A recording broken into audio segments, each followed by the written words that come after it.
It's about time we throw another tea party, don't you think? I wonder who else is free.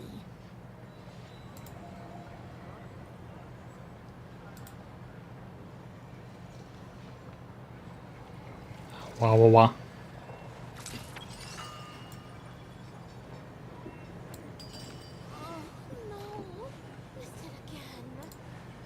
Waiting for chat to appear.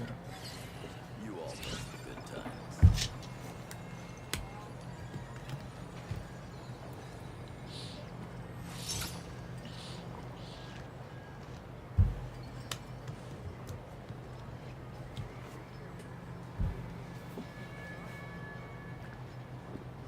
Ad Astra Abyssos. Welcome to the Adventurers Guild headquarters. Called back to the Zeppel-Yarny Palace again? The good times. Ugh, seriously. What's the point in all these endless meetings?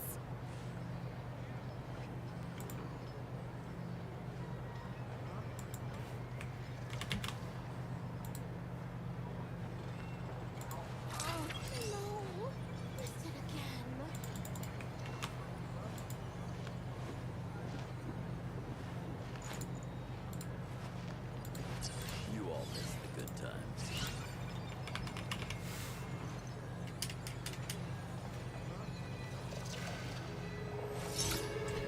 Okay.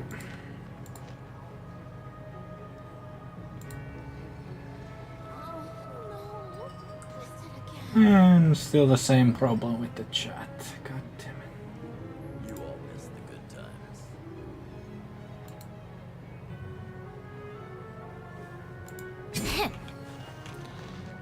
Alrighty. Rebooting.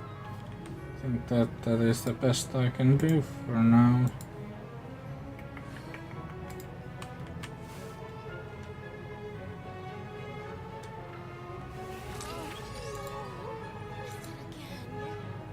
Hi. Hello everybody, it is Ultra Water Potion here again with Genshin main story. Yeah, I was planning on streaming on Sunday, but I don't remember if I was lazy or I was actually doing something. But hey, we're back now to finish this.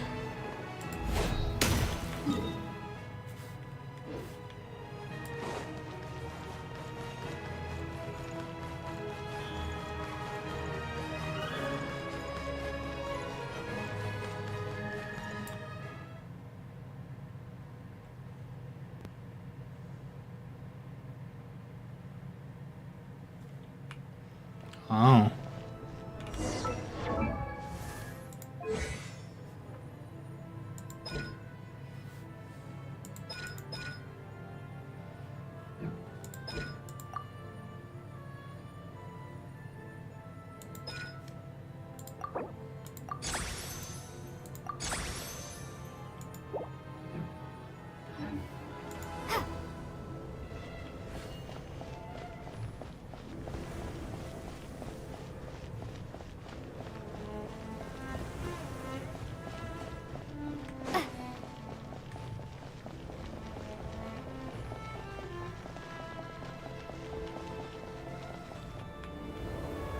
There's some wonky ass camera angles. Oh, it sure is cold today. I wonder how much heavier the snow's gonna get. Here to see Odette? I just need to see your ticket. Perfect. Thank you. I'll hold on to your tickets. Come on in. It's free.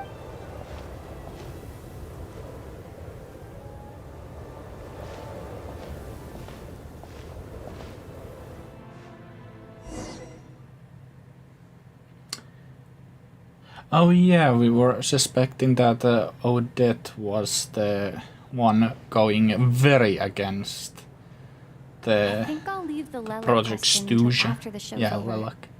Then I'll go find Odette.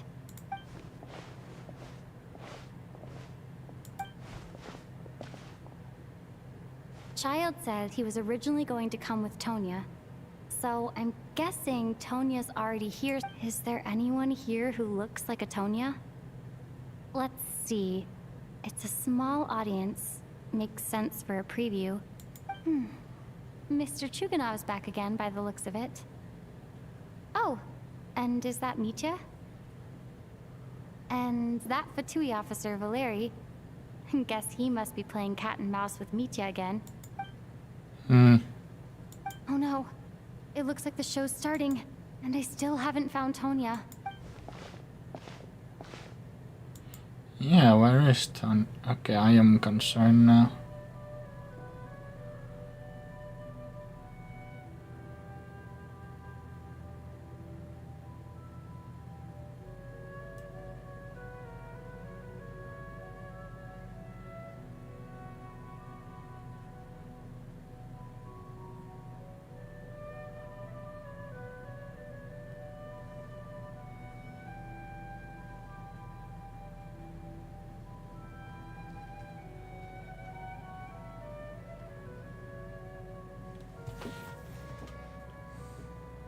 Oh. Oh shit.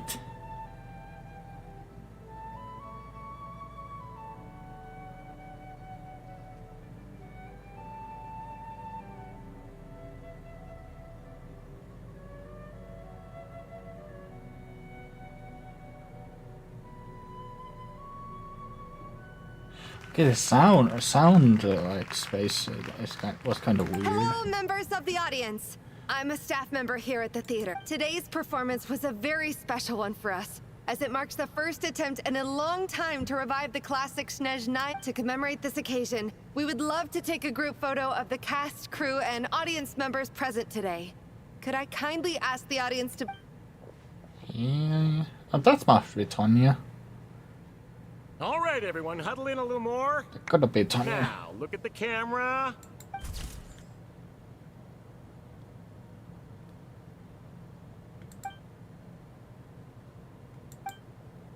Are you quite satisfied, Mr. Energy Scientist? I rather hope you don't have any other escape plans to add to my workload today. What are you talking about, Sarge? This was simply my way of inviting you to watch Miss Odette's new show with me. Meh. Wasn't the performance spectacular? In the future, I heartily encourage you to take a leaf out of my book. Find some soul-nourishing pastimes to enrich your time outside of work. It was indeed a fine performance, but I must correct you on one point. This is not time outside of work. These are working hours. Meh. Working hours and non-working hours are just a social construct. Human technology can never advance if we're too rigid in our thinking, Sarge. May we leave now? Already? I mean, I was kinda hoping to soak up the atmosphere for a little longer, but...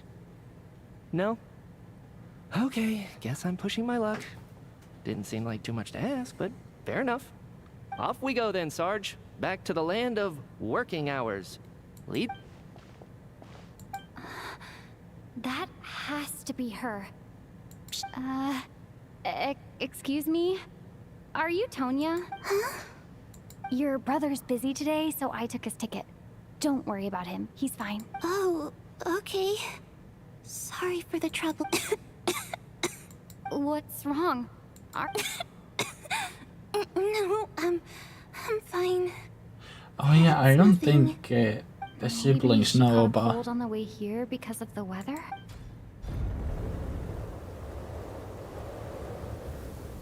I haven't seen snow like this in a long, long time.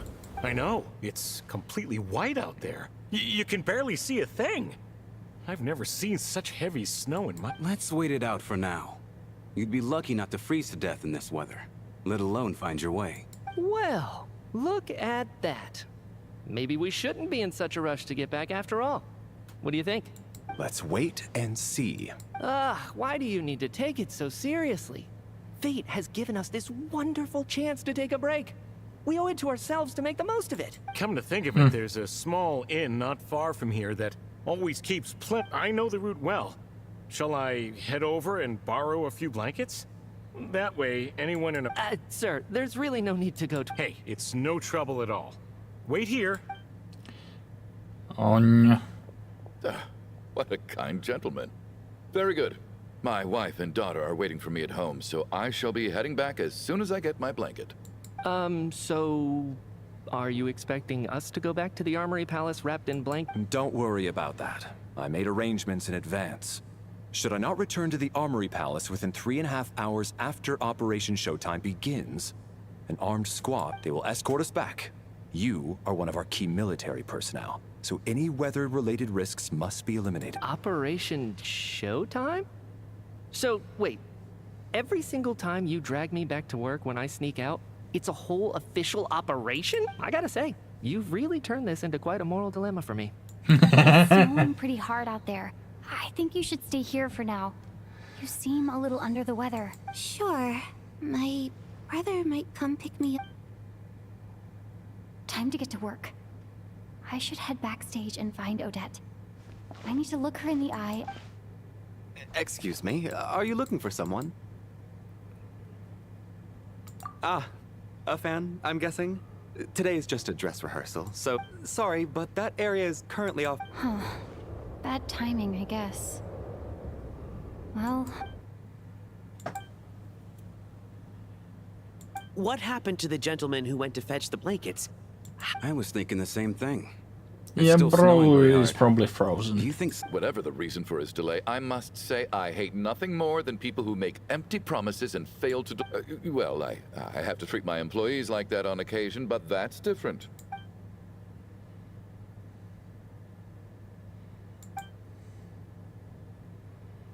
You seem anxious, Mr. It's been nearly 4 hours since I left the armory. The army should have arrived to extract us by now. They know how much I despise tardiness and disrupted plans. There's simply no reason that they shouldn't have shown up by now. Barring exceptional... Surely a snowstorm like this one counts as... Few things in this world can stop the Snezhnayan army, Mr. Mitya. And a snowstorm is certainly... Why don't you go out and take a look? They might be... An absurd hypothesis. I have no intention of leaving your side for even a moment. This doesn't look like an ordinary snowstorm to me. That guy who left earlier. It looked like he just vanished into thin air. Either that, or my eyes. a man-eating snowstorm? Come on. Night hasn't even fallen yet. Spare us the... Everyone's gonna fucking die. Traveler, didn't know you were coming today. How come you didn't say anything? Oh, right. I assumed you were looking for me and Vodinitsa. Whoa, that's quite a snowstorm out there. I've been working backstage this whole time, so I did... Huh. Is weather... Yeah, snow like this. I'm sure I've seen it out in the wild before, but never in the... Actually, I take that back. I don't think I've seen snow this bad even in the wild. This is... something else. It's not... If even Alosha thinks snow like this isn't normal, could it have anything to do with that... We can't stay cooped up here forever. Someone needs to go out and take a look. No need. I have plenty of experience with snowstorms. Oh, bro's gonna die. Don't go. Don't Everyone go. by the door. Careful not to let the snow soak into your shoes. In a snowstorm, you gotta look after your toes above all else. Heading out, my man? Be careful. I've been told the snowstorm eat... Thanks for the advice. I am planning to be careful. Get a rope or something.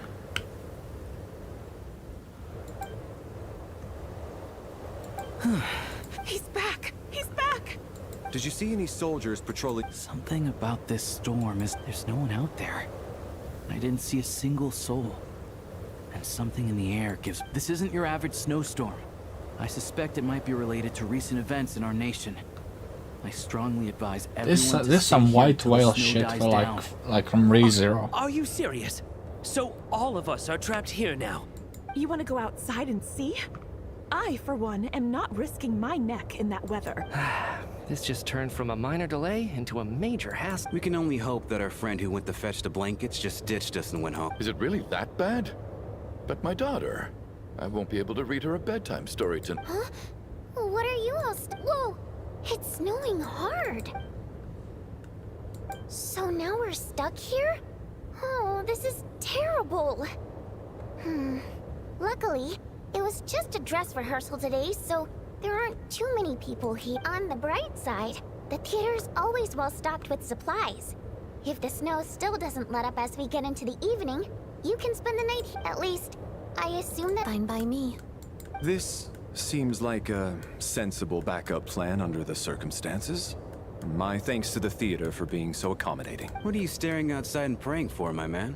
Oh, Your Majesty the Tsaritsa, I beg you, please do not let tonight— This is a golden opportunity to spend the night under the same roof as the— I think I've changed my mind.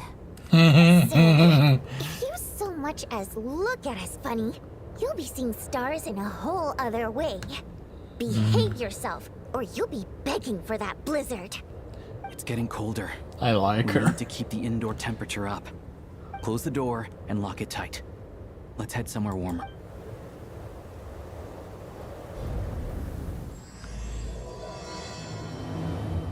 Race not. Oh, nice, we got it as a picture.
And then there's the aristocrats.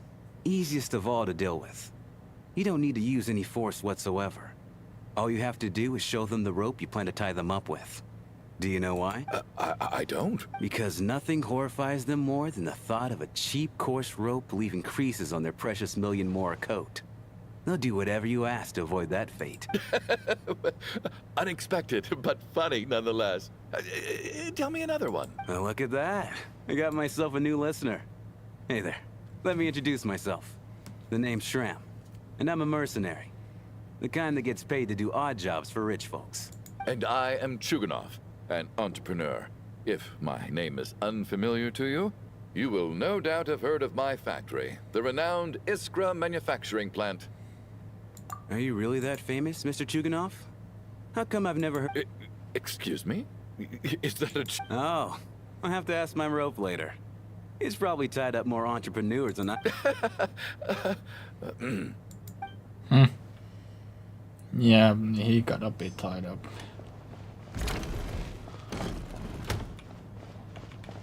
My husband has major trust issues.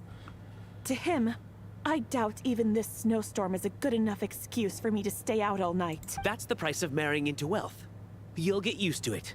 I'm not about to stop you if you want to leave. But don't... hello?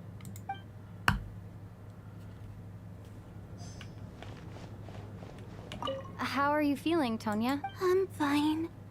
Sorry to worry you. I'm used to it by this point. I take medicine for it. My brother usually helps to get it ready for me. Child must take great care of his sister. You know, I got stuck in a strange place thanks to a snowstorm. Having to spend the night with a bunch of interesting characters. It's pretty cool, don't you think? Exactly. It's like one of those stories where an ordinary school trip turns into a magical adventure. I've always wanted something like that to happen in real life. I really hope she didn't get hurt. Well, hurt more. Fine, really? Look after yourself. Up.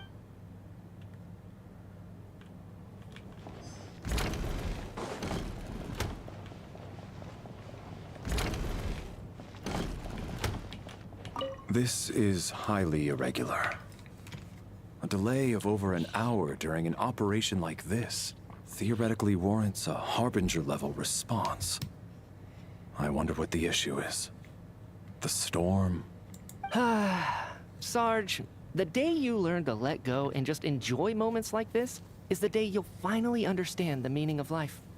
Ah, why, hello, ma'am. I believe you were the one sitting at a nearby table. Any friend of the theater's star performers is a friend of mine. It's a pleasure to meet you. I'm Mitya, from the Energy... Greetings. Major Valeri, head of the Special Assignments Battalion. Armory Palace Royal Grenadier Guards, 1st Regiment. I am here to ensure Mr. Mitya's personal safety. Please let me know if I can be of any... Miss Traveler, I cannot help but notice that Miss Odette is stealing glances at me. Any idea what that could be about? I've racked my brains, but I can't think of anything I might have done to offend her. Perhaps she noticed me spacing out during her performance? What? You mean I really did do something to upset her? Well, thanks for letting me know. So, Mr. Mitya, is... Yes, that's right. The higher-ups in the Fatui transferred me from the Energy Commission to the Armory Palace because they want... Really? I can't even talk about that? Pretty sure it counts as part of my private life. All right, I won't say anything. Sorry, Traveler. As you can see, I'm afraid this pleasant chat will have to end here.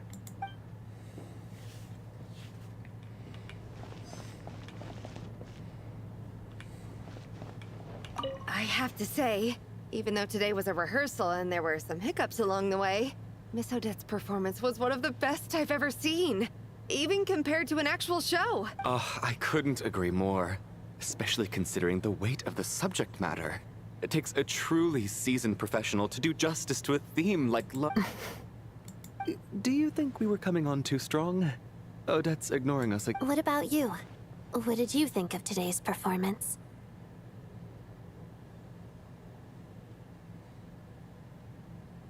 Huh.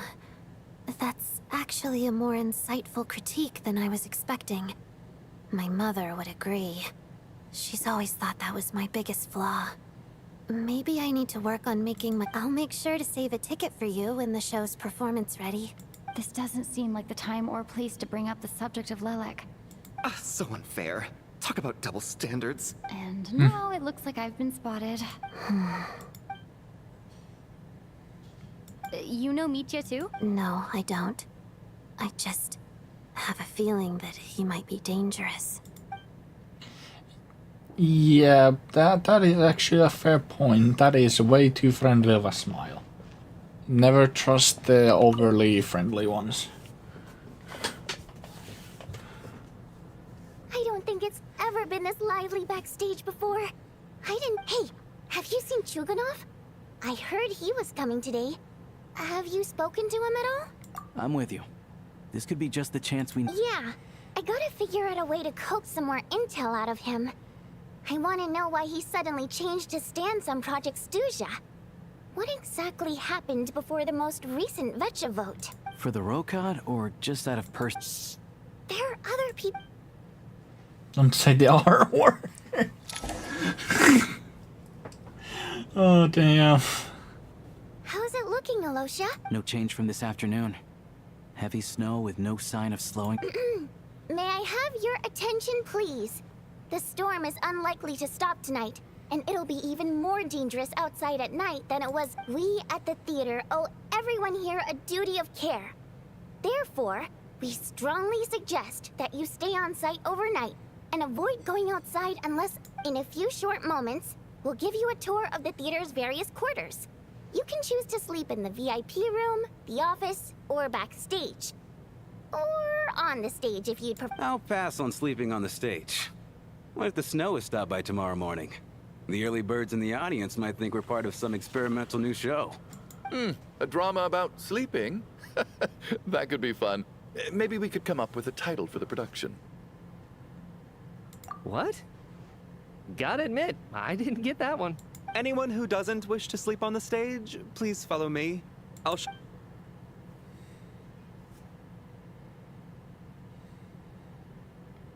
I guess I'll call it a night.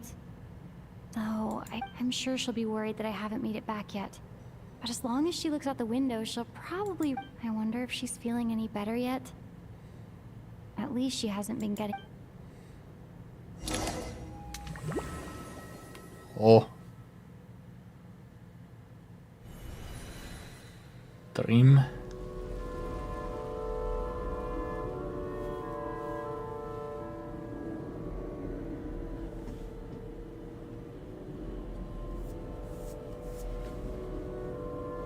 Finally! Welcome back to the world of the living, lazy bones. I was about to wake you. The black mist is almost on us. Still waking up, huh? You know, the black mist. It's been chasing us from below ever since we were born.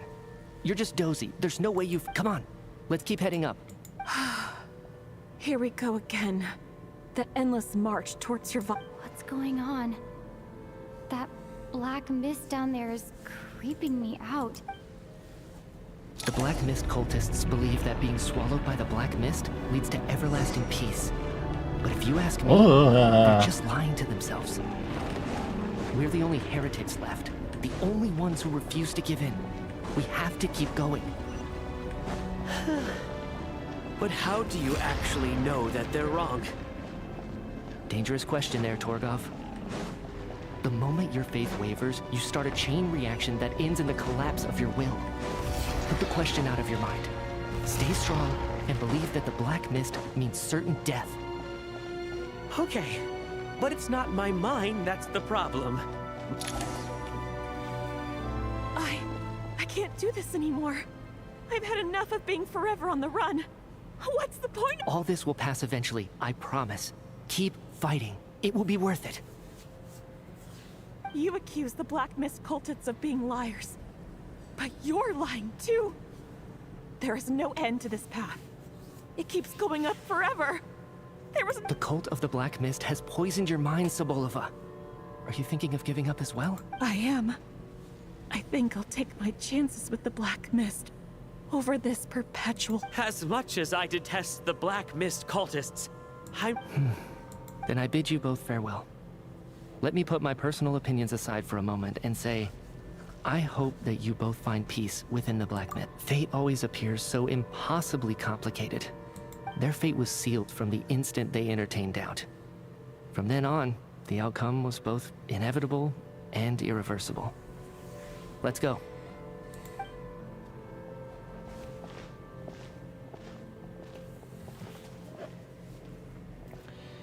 Torgov and Sobolova are gone. I never thought the day would come when even they would be swallowed by the Black Mist. It's just you and me now. Yes, it looks like it's satisfied. For now. This happens from time to time. But it won't be long before the Black Mist starts chasing survivors once again. No one knows how to stop its advance for good. Well, we should make the most of the precious moments of rest that those... Huh?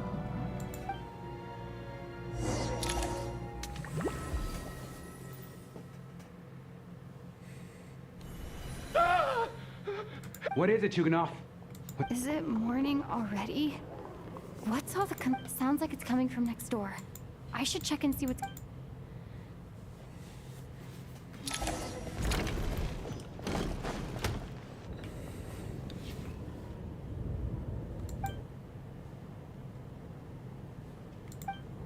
Don't look, Miss Tonya. Okay. What happened to them?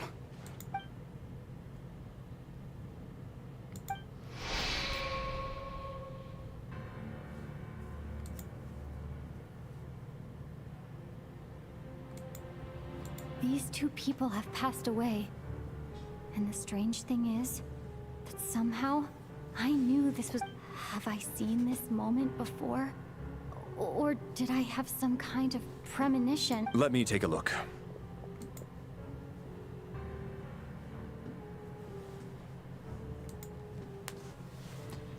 Wow. No vital signs in either of them.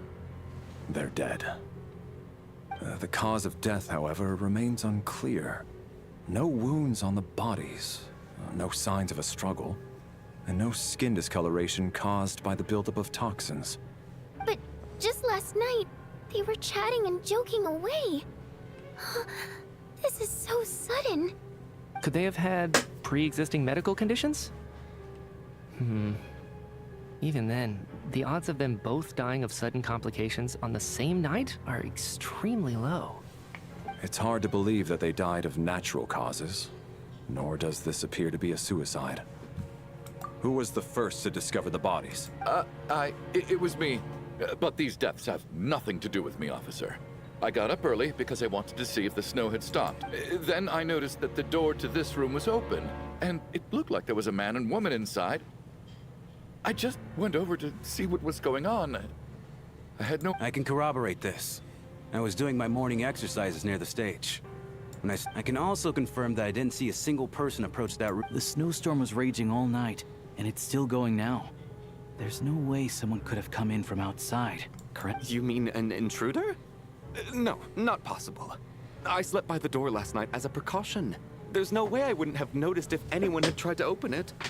Everyone, split into pairs and search the theater for anyone in hiding or any signs of suspicious activity.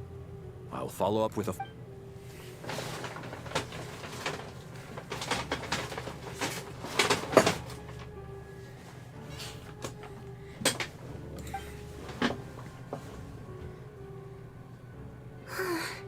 Nothing on your... Backstage is clear. No signs of suspicion. We checked the basement. Also clear. I don't think there's anywhere here that a living person could hide. Are we certain that the theater doesn't have a back door? Or any tunnel or passageway wide enough for a person? No, there's nothing like that. If people were sneaking in through some secret tunnel to avoid buying a ticket, we'd have sealed it off ages ago. I also checked the windows. All of them are locked from the inside, and there's no sign of anyone entering or leaving. It sounds like we can safely rule out the intruder theory. If anyone came in during the night in this weather, there'd be no way for them to avoid leaving footprints or water stains. This can only mean one thing. It's like one of those murder mysteries you see in novels and plays, isn't it? The ones where the killer is... one of us. We can't quite jump to that conclusion. Could he be right? It's hard to imagine something like that happening in real life. Yeah, but how... Even if they one of them were the murderer, how? Looking at who the killer targeted, and the clean entry and... it all adds up. I know... What is? What have you... Both victims were wealthy, well-known local merchants. And the door was deliberately left open, so I would discover the bodies and witness the crime scene first. Such ruthless methods. Lelik? Oh, dead. You mean Lelik is among us? And he's the killer? Lelik. I know this code name. Member of the Rokot, anti-Project Snezhnaya. Always works alone. I've read the case files. Walk me through your reasoning, Mr. Chuganov.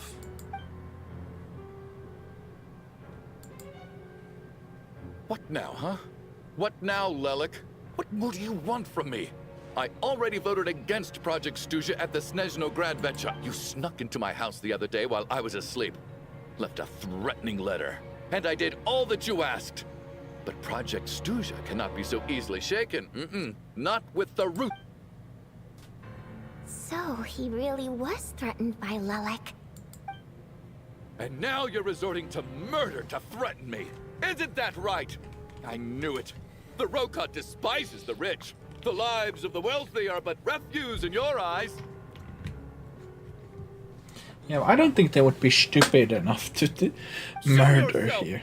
Which one of you is Lelik, Tell me! I'll do whatever you want! Was this really Lelek's doing? If Odette really is Lelik, this seems out of character. But then again, I'm probably the only one here with a compelling theory about Lelek's true identity. But if I what should I do? I don't think it's likely that Lelik killed, at least from the stories I've heard. He's never killed anyone before, and his name has never come up in connection with any. Besides, even if Lelik did want to threaten you, why resort to such an extreme and roundabout method? Vodyanitsa doesn't know that Lelik might be Odette, but her assessment is pretty much identical to mine. Miss Vodyanitsa, why do you suddenly... Defense? Oh, no, it's just... I'm worried that we're jumping to conclusions here, so I wanted to share my point of view.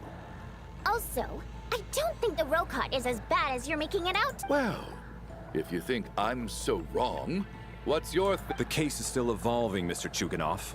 Please do not prevent others from expressing their opinions so early on in the Even so, there's no denying that the recent threat received by Mr. Chuganov may well be an So there's still a good chance that Lelik could... I can't do this anymore. No. I don't care if it's still snowing outside. I have to get out of here. Whoa, take a beat.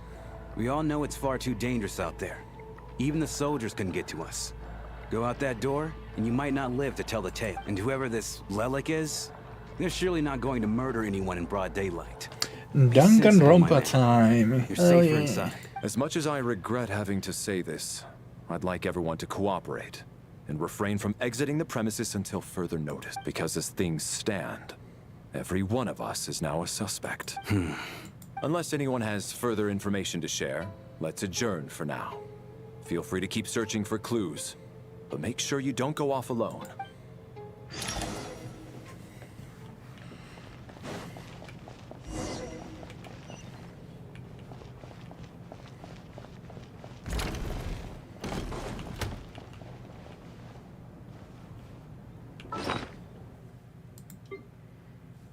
Oh.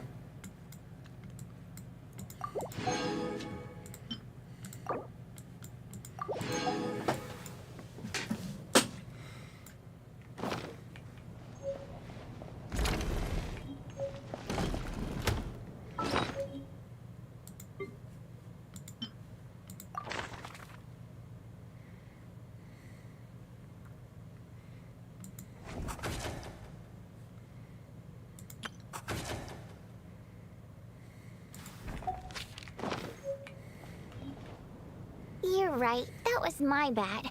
It was a knee-jerk reaction. I didn't think it through. Luckily, no one suspected. Oh, phew. It's just you. Yeah, we're being more careful. Eavesdropping. Since Vodianitsa and I were on the same page earlier, I think I should share my thoughts with the Rokot members first.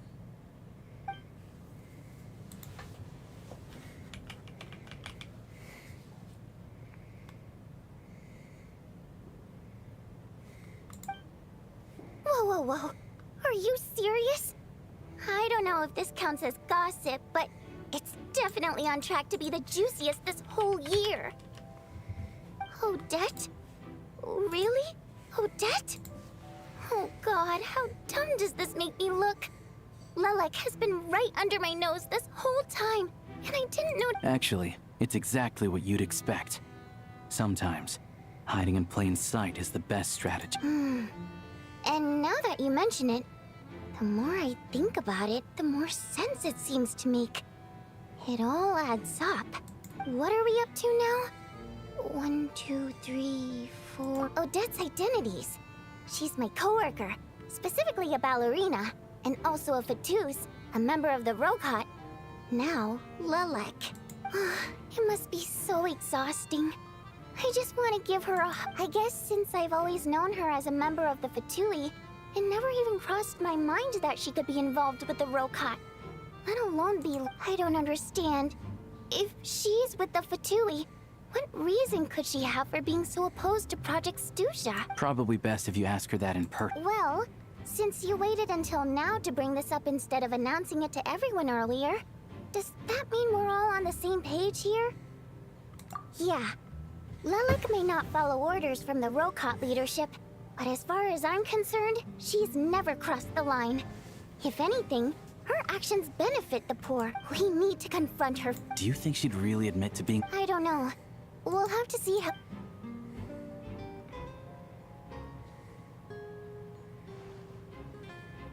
Now's her chance. Hey, Odette. What? Shh.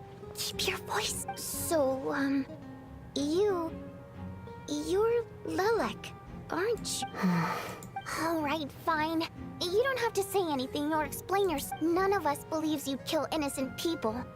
Whoever murdered those 2 people, Traveler was the first to figure out your identity, but she kept quiet during the Still, it's clear where the group consensus is heading. Everyone believes Lelek is the culprit. If your identity is we're your colleagues, and we know what kind of person. So, can you clue us in? Alright. Yes, I'm Lelek. And Yeah, no, I'm yeah. not the murderer. And thanks, but I don't need you to cover for me. Actually, I'm planning to reveal my identity. Oh shit. You're gonna reveal— That's right. I'll admit I was surprised at first when Shuganov guessed that I was here. It was just a lucky guess, but it caught me off guard. But after taking some time to assess the situation and confirm where everyone stands, are you sure you did— Mr. Valeri— What? Eh.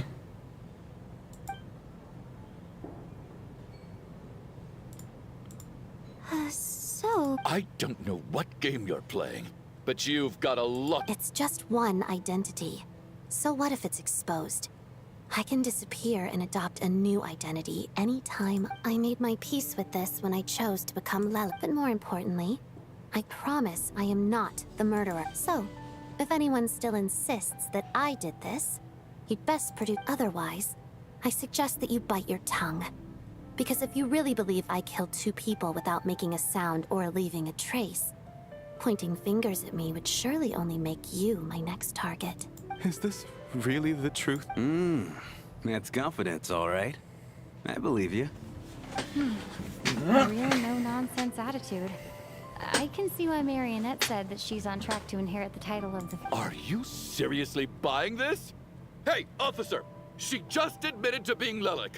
Aren't you going to... I do have one question, Miss Odette. If I didn't say anything, everyone would be focusing, and that is exactly what the real culprit wants. I don't want to be the scapegoat who lets the murderer get away. Despite all the accusations, she made the smart choice. A remarkable display of rational thinking under pressure. Clearly, Odette's talent extends far beyond the art of... She thought so far ahead. Ugh, why do I always feel like You've convinced me. Dealing with the murder case remains the top priority right now. Let's put the name Lelik and all related incidents aside until further... Nevertheless, the group still considers you the prime suspect. I understand. You're welcome to keep an eye on me around... Mr. Chuganov? For my wife and daughter's sake, I'll let you off the hook for now. But don't think you're forgiven for breaking into my house and threatening me. Just wait till we get out of here, Lelik. We'll settle the score then. He gonna få in dig.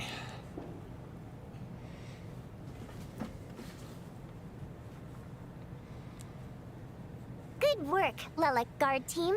And Lelek too. Turns out Valeri knew about my exploits, so now I've been told I have to guard Lelek with him. Shouldn't you be facing my way if you're guarding me? At the moment, it looks more... If the true culprit is indeed still at large, as you have claimed, we must keep our guard up against them also. Don't worry, Tonya. Once the snow stops, the officials will step in.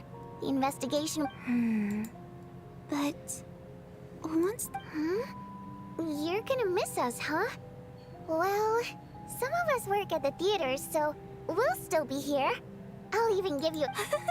Really, Miss Vodoyanitsa? That's awesome! You've made a fan for life! Aw, you're so cute, Tonya.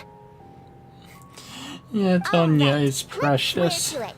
I promise to give you the pass, and you promise to Tonya, never please change don't your be mind the about Wraith. being my fan. Promise. Don't indulge her, Tonya. There's some You don't this have to swear chapter an name oath was over something things about like a that. wraith. You really do get carried away sometimes, don't you, Miss Vod? Hey, mind your own... And now she's singing.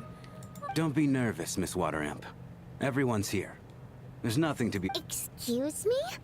Do I look nervous? No. You sound nervous, lass. Oh.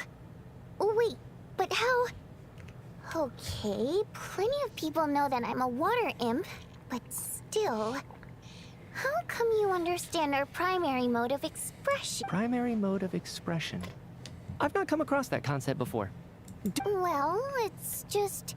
We water imps tend to communicate our emotions to each other by singing, rather than facial The emotions we convey through song take precedence over our facial expressions. So, we think of it as our primary... I'm impressed, Shram. I didn't take you for a man of culture, but you're clearly rather learned. It's not about Yeah, I being like the cultured or not. mercenary. The thing is, this mode of expression can usually only be understood by other water imps. It's not a simple case of a song sounding, and yet, you're clearly human. It's really not the big deal you're making it out to be. I think I just have a knack for it. Plus, I have a... very close friend who's a water imp. A delightful lady. But keep that a secret. Anyway, we spent so much time together that before I knew it, I noticed I could understand her expressions. Oh, I guess that makes sense. Still, the fact that you have a water imp friend is even more surprising. I'd better watch what I'm singing when I'm around you from now on. Hey, what are you implying? You're not secretly insulting the... Heavens! Why would I do a thing like that? It's getting late. Just We should discuss our singing sleeping arrangements slurs. for tonight. To guard against the killer, someone needs to keep watch. I suggest that we don't sleep in separate quarters tonight. It will be safer if we all stay together. As long as someone keeps an eye on Lelik. Are you saying that you wish to bet your life on Miss Odette being the killer? Nonsense. Then I propose the following arrangement for tonight. The Traveler, Odette, and I will form the Night Watch. We'll sleep in shifts, but 2 of us must be awake at any given time. An excellent idea. This allows us to handle the night watch while also keeping an eye on Lelik. Meanwhile, the rule of taking shifts in pairs resolves the other issue. Namely that we can't necessarily trust the Traveler or Valeri. I expect that plan took you quite some time to come up with, didn't it? Actually, our field combat manual outlines a similar approach.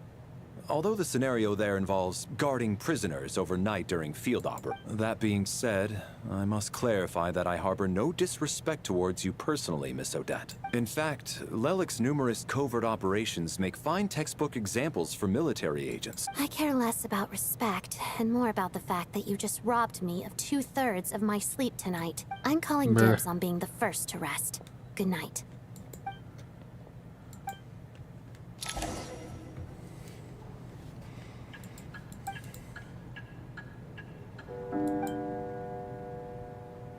It's almost time.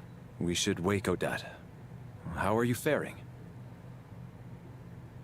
Oh, not going to argue with that. I'll take a quick nap. If you start to feel sleepy, wake me up. It's finally time for Odette and I to share the night.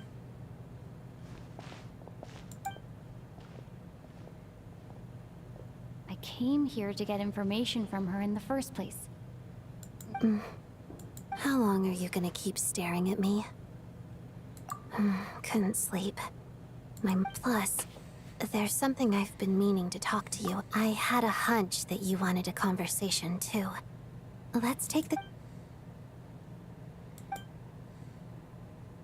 I just had a simple question for you, really. It's... Rosaline. In her final moments, did she have any... last words or anything?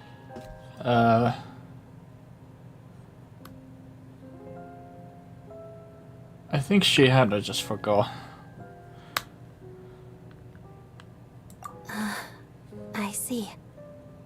Well, that was... No. She was utterly ruthless in pursuing her goals.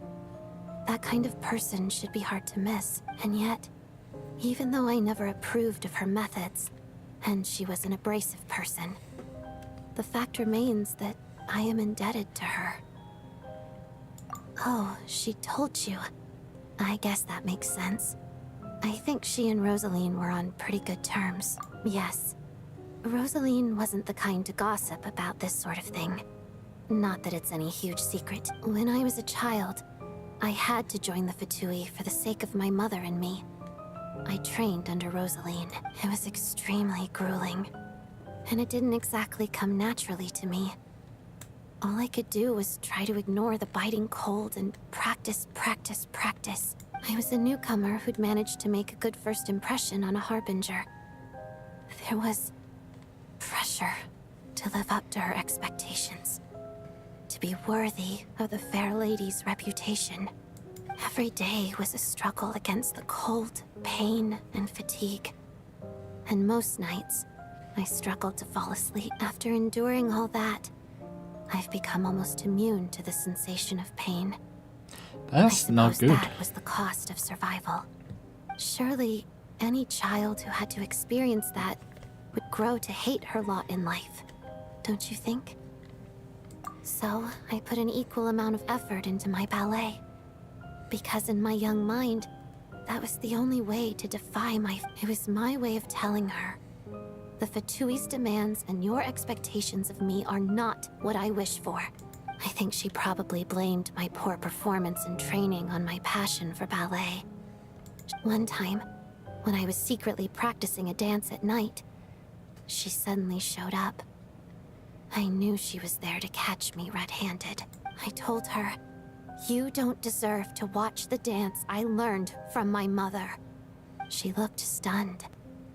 I guess she was surprised that I lashed out first, before she had the chance. But strangely enough, on that occasion, she wasn't fierce with me like she was during training.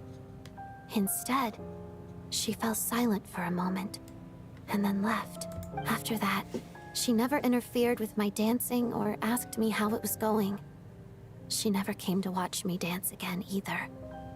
Not even once. She was. But even now, whenever I take out this core Ignis, I can't help but think of that night. Of the look on her face. Sort of. Although gift might be too kind a term. This is her flame sealed within ice. A symbol of her favor, yes, but also her way of keeping an eye on. She knew the location of every piece of core Ignis. If any recipient started acting suspiciously, she'd be on to them immediately. Trust her to make even a mark of... So, when news of Rosaline's death reached Snezhnaya, many people immediately crushed their core Ignis. It gave them a profound sense of relief, like they'd broken free from her shackles. But I kept mine. With my sensitivity to pain being as dull as it is, the warmth from this core Ignis is one of the few things I can still feel clearly. I still wonder, did she really come to stop me that night? I wasn't sure, but I was scared.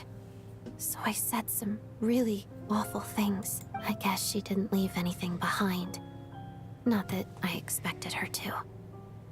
It's fine.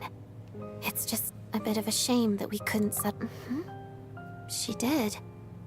Are you sure she was talking about this event? Huh. No, she didn't. I didn't even find out that she'd gone to Mondstadt until a while after she'd left. Wait, in that case... Okay, I will. There's something I'm trying to figure out.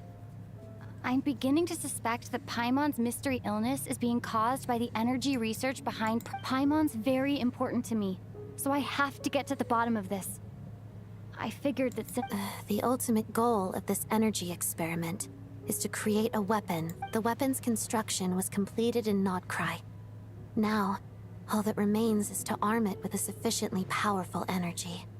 Yes, the weapon's development and all the related experiments are overseen by Lord Piero, the Jester. And the lab is located deep within the armory. I'm not sure why this experiment would be making Paimon feel unwell, though. The best way to get to the bottom of it would be to go there, and once we get out of here, I'll help you apply for an entry permit. And I'm hardly the organization's proudest member, as you know. You answered my question about Rosaline. I want to do you a favor in return. Huh? What's wrong? You two seem to be hitting it off. I thought you were sleeping. Of course I was. In the military, one learns to fall asleep quickly, even in the most inhospitable environments. It's vital to staying alert and energized. Why? Is something wrong? Even if he was awake, he can't... Well, thank you both for keeping watch. Traveler. Sure. This is our second night here, but at least I found... I hope she's been sleeping well the past... Huh. Why do I feel like... Oh. Seriously? Is this payback for when I... Never mind.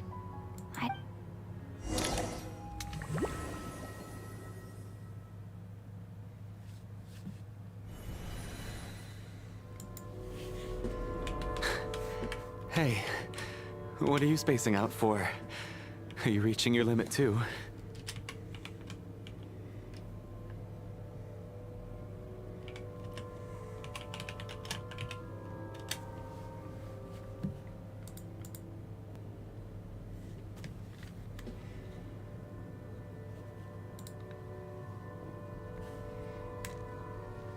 How long have we been walking for? Do you remember? Time's lost all meaning. Ever since we noticed that thing above our heads. What was it called again? A star key? Or key star? Anyway, the person who named it was swallowed by the black mist. Whatever it's called, ever since we noticed it, we've been walking up and up, hoping that as long as we reach it, we can find a way out of this place. But it seems like no matter how far we walk, we never get any closer. Well, we've come this far. You never know.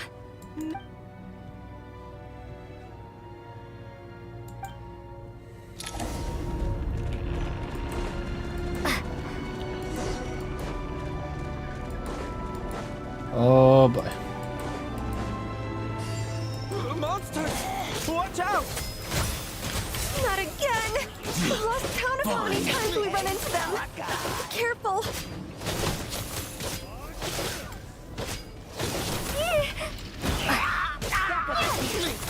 What the hell? What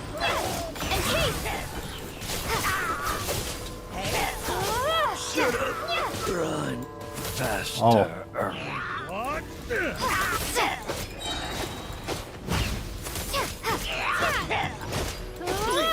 What the?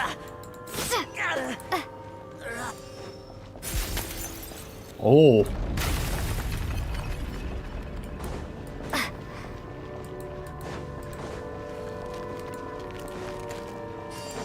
Here they come again! Get ready! You wanna fight? Let's go!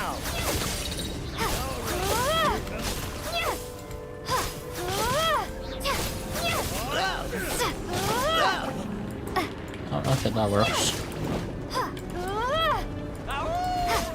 Get a load of this! What the? What the? What the?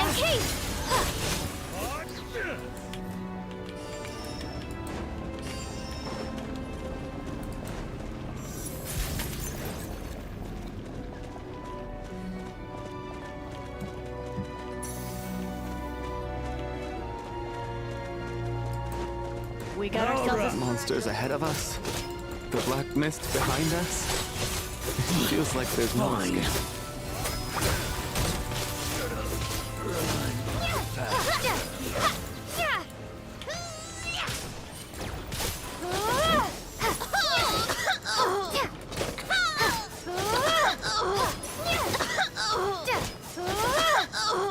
Off you go. Are you hurt, Coolish? No, I'm fine. It's just sudden. I get you. Yeah. The hope that the star gives us is the only thing keeping us going. But I'm not sure it's real at all. Otherwise, why would it always be out of reach? We know you mean well, but you're only saying that to try and Thank you, friend. But enough is enough. You're going to continue, aren't you? I admire. Yeah, I just like threaten you gonna go or I'm gonna stab you. It's not an illusion. We really are getting closer to the star. Congratulations. You're the first person to make it here. I'm the star's envoy. The black mist has stopped rising. Its hunger is satisfied for now. Having devoured you, this is a good opportunity. I'll let you get some rest before we continue. Hmm? What do you mean, leave? The star represents the starting point. It's the waypoint for the beginning. Congratulations on reaching the starting point. Once you are Motherfucker. ready, we will head out and walk upwards. I will be right by your side the whole way. Huh? What's wrong? Hey, don't get...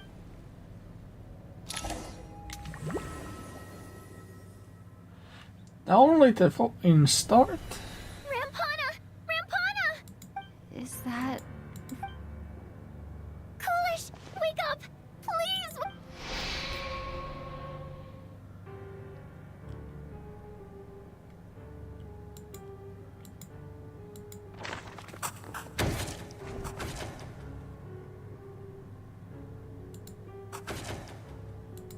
The situation is identical to that of the 2 casualties yesterday. At least there are some elements that we can rule out this time.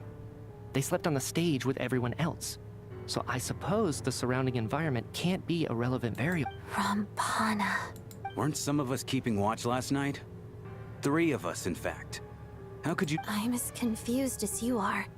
Certainly nothing unusual happened on my watch. Likewise, and from what I've observed so far, both Miss Odette and the Traveler can be trusted. To be honest, I didn't get a wink of sleep last night. Couldn't help but think I was the target. So I just laid there with my eyes. I heard the Traveler and Lelik chatting, but otherwise I don't... Me too. I didn't want to wake everyone up, so I was concentrating hard, trying not to cough. I hardly slept at all. If anything, Then, what could possibly be causing this? Once was bad enough. I can't believe I worked closely with Rampana and Coolish for so long. I never met... 4 victims in just 2 days. And we still don't... I need to get to the bottom of this as soon as possible. And above all, keep Tonya safe. I'd never be able to look Child in the eye again of... Oh. Still snowing? Yes, I just checked. Still no sign of it. So we only have ourselves to rely... If you ask me, this killer can clearly strike whenever they please. The Night Watch was a useless endeavor from the start. Lelik must be an expert in poisoning. Clearly she used some poison that can't be detected on... here we go again. Listen, I was already thinking to myself last night, was Lelik's reason for revealing her identity the real story? Well, now she's been playing us for fools. You get off on this, don't you? Revealing your identity? Only... That's a hideous thought. One that only a hideous mind like yours could dream up. How dare... That's enough! Yesterday, you named Lelik as a suspect because the victims were both wealthy merchants. Lelik might have had him, but today's victims were just ordinary people. Not to mention that they were colleagues of Odette and... Who knows? Maybe you don't know her as well as you think.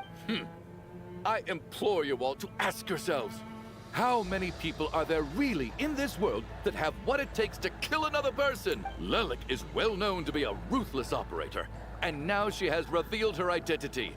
How could... Everything you've said so far is still just conjecture, which doesn't constitute a concrete Yeah, this lead. bitch ton You need is to back up fucking your claims with delirious. some evidence. How can you Delusions. defend her, officer?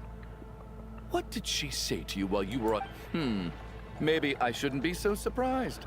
You military... All so you can get your grubby paws on our hard-earned fortunes. Then tell us to fall in line. The Fatui, the Druzhna, and the Rokot. Thugs! Don't you... Sir, but... you were the one who told us not to stop other people from 4 people have already died. Turning against one another is the last... Little girl. Even if Mr. Chuganov is a puffed-up, pig-headed windbag who doesn't have a clue what he's talking, he's still one of the victims here. Quite. I had no intention of resorting to violence. But you're right, Miss Tonya. In any case, I believe Mr. Chuganov has calmed down a little now.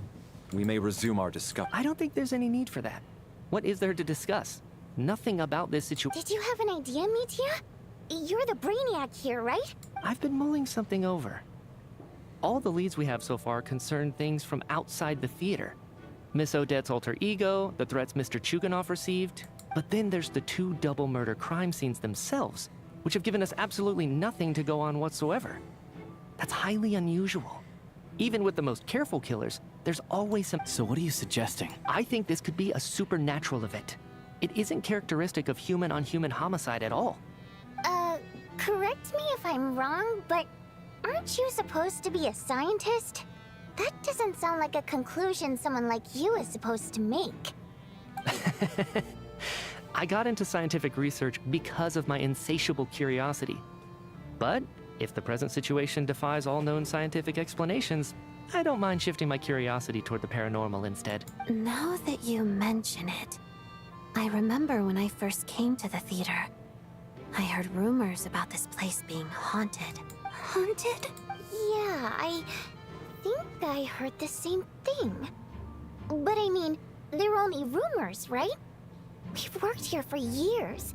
Surely we would have noticed any spooky goings. Well, this has taken an unexpected turn. A haunted theater? If Paimon were here, she'd probably be hiding behind me in feet. Why don't we take this opportunity to look for clues again with a more open mind? Maybe a different perspective. Very well. Whether it's criminals or ghosts we're looking for, the same rules apply. Everyone needs to tread carefully. I'll move the bodies into the same...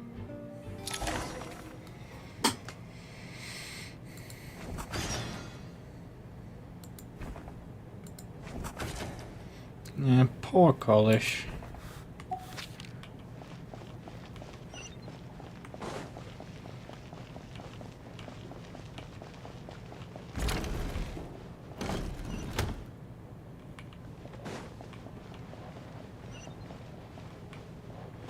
Basement.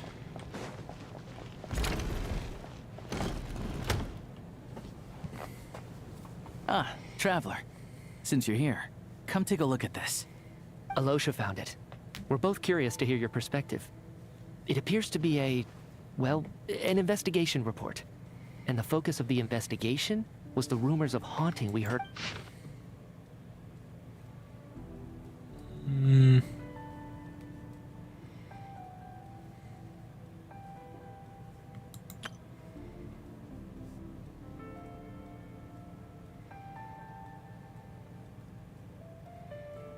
Oh yeah.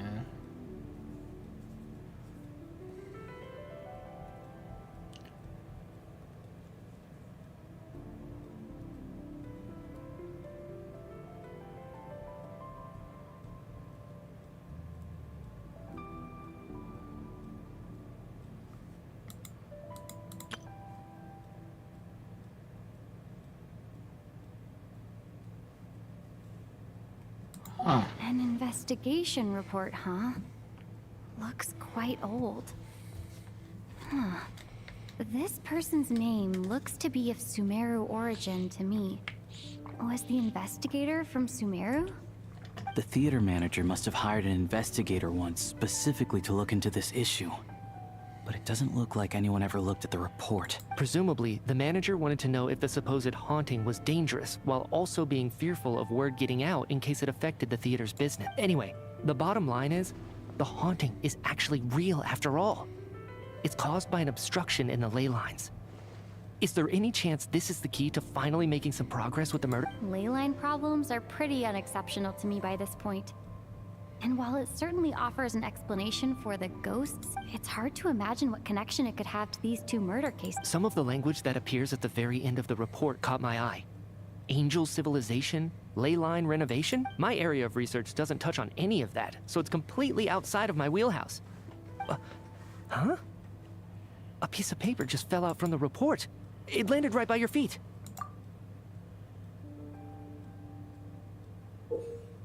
Death isn't.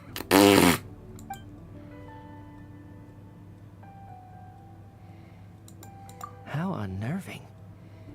It was tucked inside the report, so it must be a note left by the author. Death is near. Is that supposed to be what's going on here? With us? But if so, how did the author foresee it? Could he predict the future somehow? Maybe things are more complicated than we thought. No, wait a second. If we take the report and the note at face value, they completely contradict one another.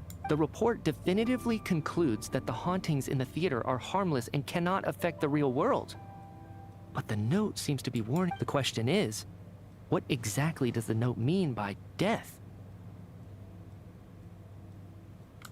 The various ways we could interpret this keyword.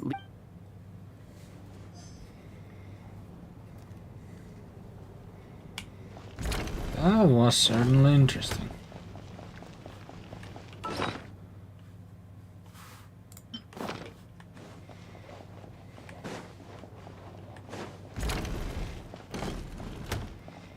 Tonya. Tonya? Did you find anything? Not yet. Still looking. So... Are we supposed to be looking for something paranormal? I think I'd prefer teaming up with... This looks like somebody's notebook. Shall we read it together? Well, alright.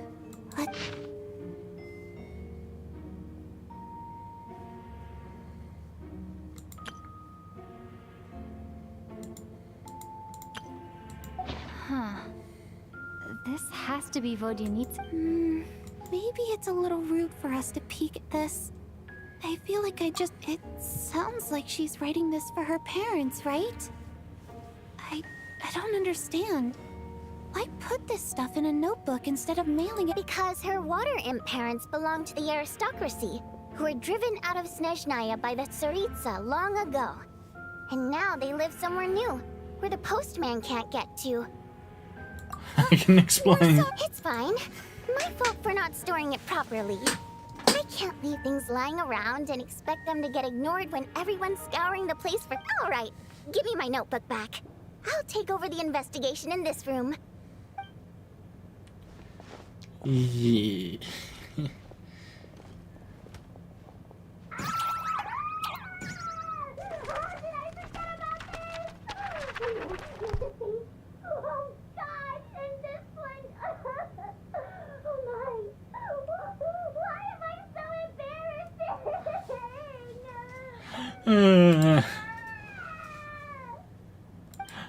I like the voice act. They could have really be a good voice actor for her.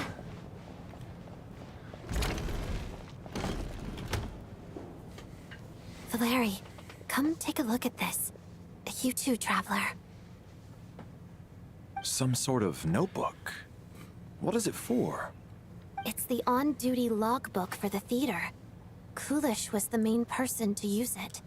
He mostly used it to record any unusual incidents during a show, audience numbers, exit times, and so on.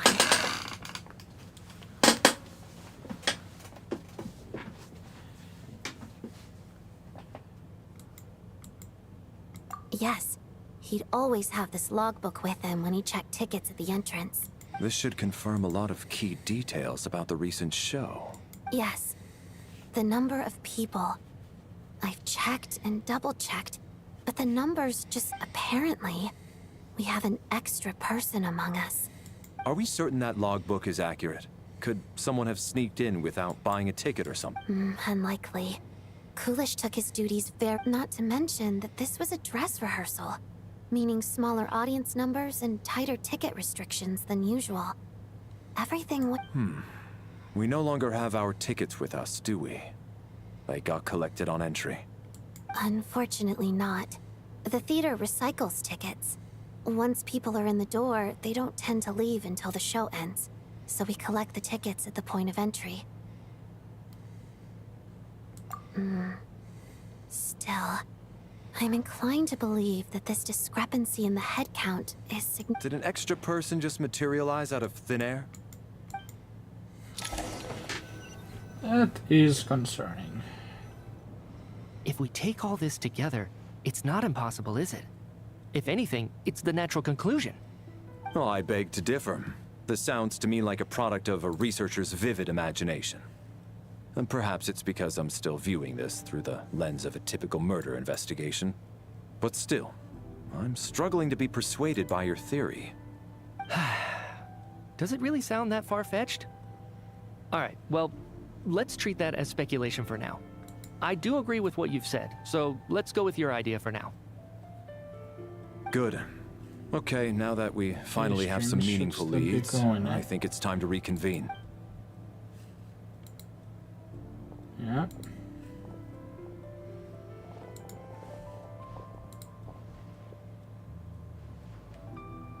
So, that's about everything we've discovered so far.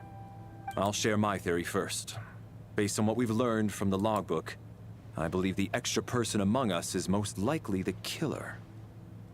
If the killer had simply bought a ticket, it would have greatly increased the risk of their identity being exposed. I expect he or she either hid in the theater ahead of time, or found a way to slip past the ticket inspection. They then blended in with the group and waited for an opportunity to strike. What about the note found in the investigation report?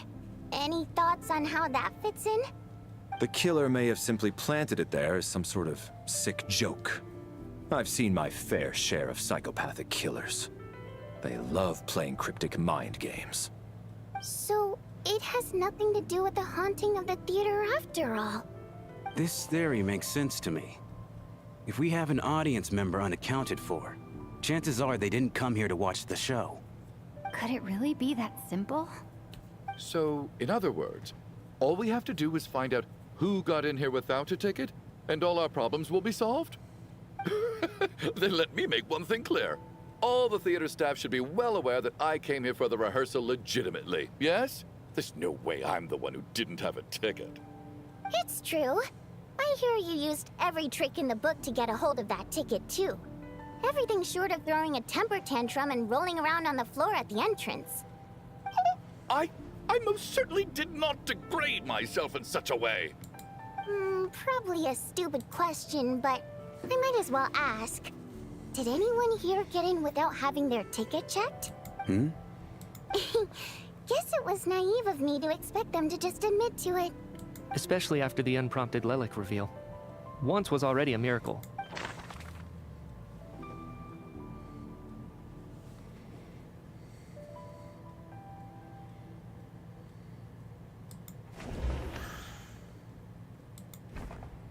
I don't believe any of us here knew Shram before all this. Mr. Shram, did you really go through the ticket inspection to get in? Huh? Me? Why am I being singled out, my friend? Do I seem that suspicious? It's not that you stand out as suspicious, more that everyone else has been ruled out as trustworthy. Okay. Well, we spent the best part of 2 days together now, so I'm sure you can all tell what kind of person I am. I'm a true gentleman. I never dream of doing something. Yeah, I have no doubt that you're a good person.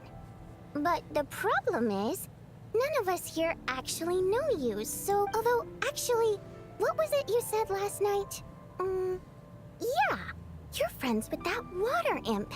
Last time I checked, there were barely any of us remaining in Snezhnaya, since most of the water imps left. Could you? And I suppose it's also kind of a way for everyone else to get to know you a little... Good grief. Are you blushing? Pull yourself together, man. Stop giggling like a teenage boy. Hey, revolting is a little strong. All right, fine. I'll admit it. That water imp friend of mine, the truth is, we're dating. I was just a bodyguard hired by our family. But the stars must have aligned, because sparks began to fly between me and their daughter. Never in my wildest dreams did I think I'd get so lucky. We don't need details. Okay. I'm just a little hesitant to reveal her name, that's all. You know how it is. Even with me to protect her. If word gets out that she's dating a human, both the Fae and human factions will give her a hard time. Really? Wait, no. Huh? Shram, what the devil are you talking? Why is everyone looking at me like that? Surely you can Delicate times. Yes? You know, the Civil War? Last time I checked, If I'm not mistaken, the last significant civil war in Snezhnaya history was over 400 years ago, when Her Majesty the Tsaritsa had just taken the throne and was consolidating her... What do you mean, 400 years? What's going on here? Is All right, Mr. Mitya, you win this round. As far-fetched as it is, I'm just as amazed as you are. I didn't even believe it myself, to be honest. Is someone going to explain what's going on? From the look on your face, you figured it out too, haven't you, Traveler?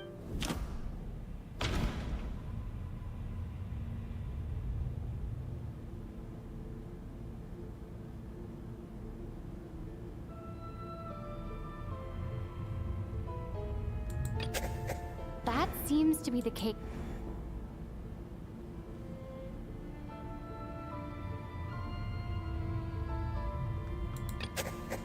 Rodyanitsa's private...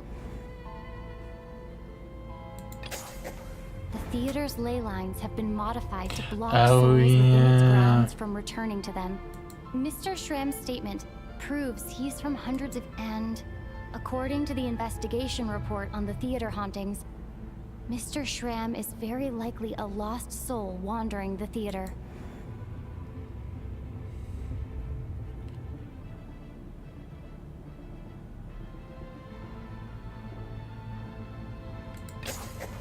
For some unknown reason, the soul that has been wandering the theater due to the leyline issues has joined our group and blended. Yeah, that must be the immediate reason why the ticket count does...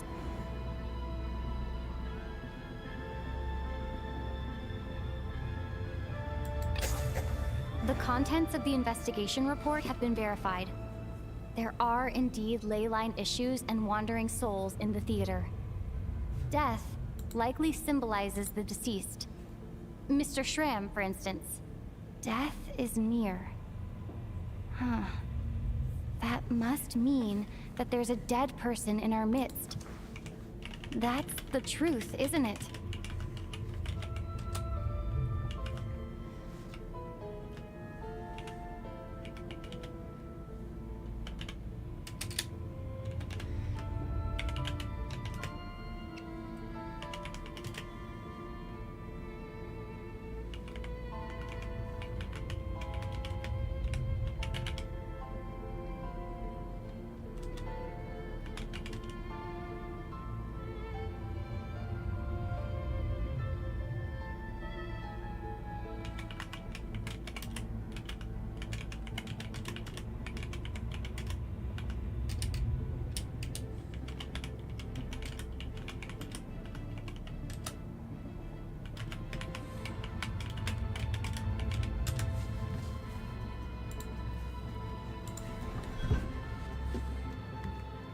Yeah, the logic is clear now.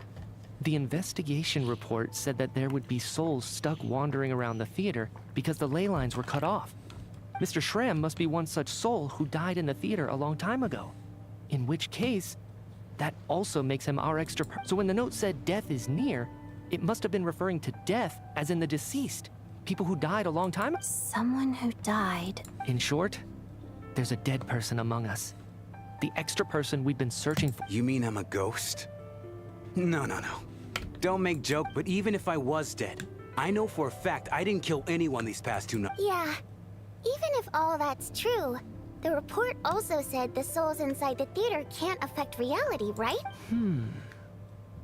Then what if the problem isn't the souls at all? The ley lines have a powerful ability to attract and devour souls. Let's say that the ley lines are like a black hole, constantly seeking to engulf souls. But the souls that don't want to return are trying to avoid being... Why does this analogy sound... What happens when the black hole can't achieve its goal? I'm only speculating here, but what if it ended up swallowing innocent souls by mistake? Or intentionally taking other souls to compensate? Oh. That could explain why we weren't able to determine a cause of death. If you're right, and their souls were devoured by the ley lines. It does seem to explain a lot of the things we couldn't make sense of. Does that mean it's... Except there's no concrete evidence. Mitya is relying on a lot of... Still, it seems like the best explanation. Alright, so how could Shram not know that he's dead? Seems a little unlikely that he hasn't noticed anything unusual even after several days. On the contrary, it's perfectly normal for a soul to wander the theater for centuries without questioning their existence or reason for being. You know what, Mr. Brainiac? I think you might actually be right after all. I'm trying to remember and... Ugh. Even though my head feels like it's going to explode, I think... I was the one who didn't want to remember my own death. So I forced myself to forget. Well, I'm sure that... My lady and I snuck out to go on a date one day. We bought tickets for the theater. It wasn't really my thing, but I was just happy. All of a sudden, a group of people burst into the theater, shouting for all the water imps to get out. Performers and audience members included. It was clear the conflict between humans and Fae had reached a boiling point. This time, the extremists were even coming after the water imps who had nothing to do with the... I thought I could pull one over on them. So I took off my jacket, draped it over my lady, and tried to sneak out amid the chaos. But I got caught. They started shouting, calling me a traitor to humanity. But I was going to do whatever it took to buy our chance to escape. No matter how many people stood in my way. I had to. Both as their bodyguard. And out of love. Aww.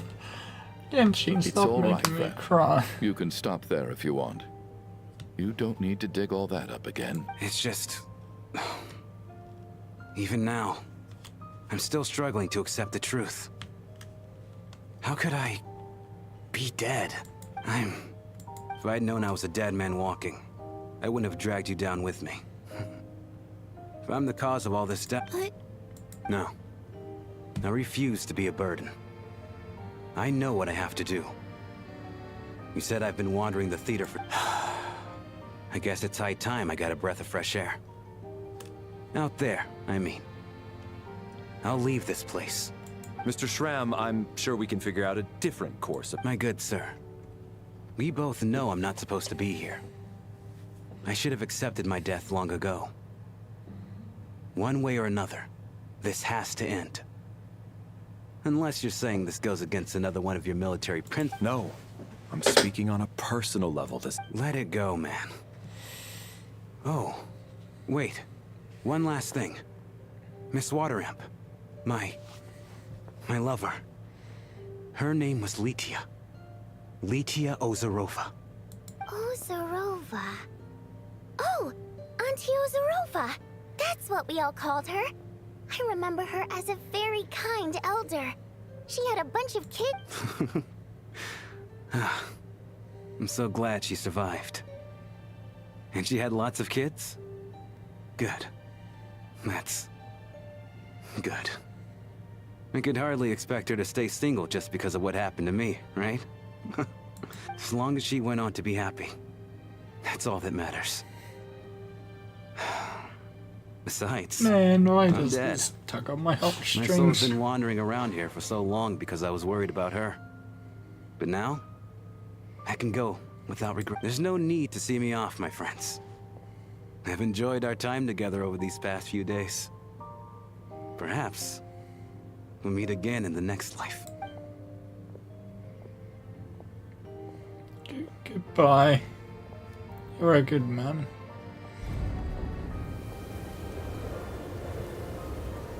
Take care, my man. I knew Mr. Schramm was already dead, but... Death is cruel, no matter how we might try to make sense of it. So, was the conflict between Fae and humans really that bad back then? I was only little, so I don't remember much. It's terrible to think that so many innocent people had their lives turned upside down. Even the historical records about that time period don't. All people know is that the Tsaritsa founded the Fatui, drove out most of the Fae aristocracy without explanation, then used her terrifying power to suppress the... It seems to me like the Tsaritsa chose to make herself the enemy. She downplayed the conflict, directing whatever animosity both sides had for each other at herself instead. That's also why, despite how brutal the conflict was at the time, there hasn't been much lingering tension between humans and Fae since. Things have been fairly harmonious for the past few centuries. So, the He's a Tsaritsa good person banished in the my Fae view. to protect the Fae living in the city? She offered herself up to be hated in exchange for peace. Maybe it's not quite as bad as it sounds. I don't think Her Majesty is too concerned if mortals hate her or not. And besides, there are very few who truly do. All this time, All right. If Mitya's theory is correct, then I think we can consider this matter settled. Ugh, if only this blasted storm would... Okay, the soul's gone, so... Why is the storm still going?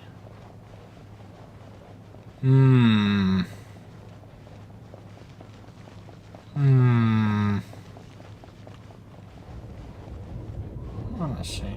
Ah, goddamn.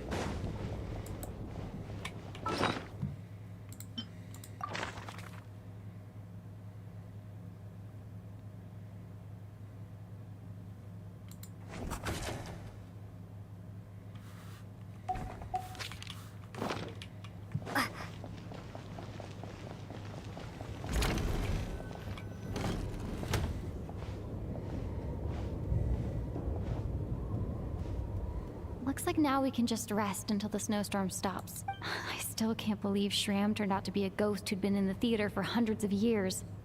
To think he was dead this whole time. What a strange turn of events. Knock, knock. Hmm? Knock, knock. Who's there? You know the door isn't closed, right? You don't have to... Think of it as a signal, then. When I'm entering someone else's room and I knock, I'm here as Odette. If I don't knock, it's Lelik. Thanks. So, why did you Also, come it's find just me? polite Is there to something I can help knock, with? even verbally, before Vodyanitsa entering a said you room. knew about my That's secret what I do. identity from the start. But when everyone was discussing who Lelik could be, you were worried that revealing what you knew would be unfair to me. So you kept it to yourself, right?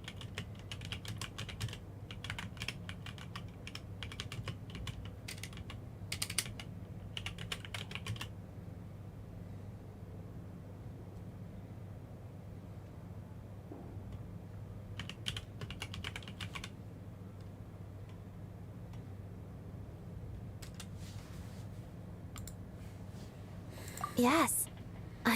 It's nothing. I mean, you didn't hold what happened with Senora against me, so... Actually, there's something else as well. I found myself in a situation similar to the one you were in when you helped conceal my identity, so I thought I'd come and ask you for advice. It's about Mitya. Before all of this, the last time I saw him, he was dead. I beg your finest fucking pardon?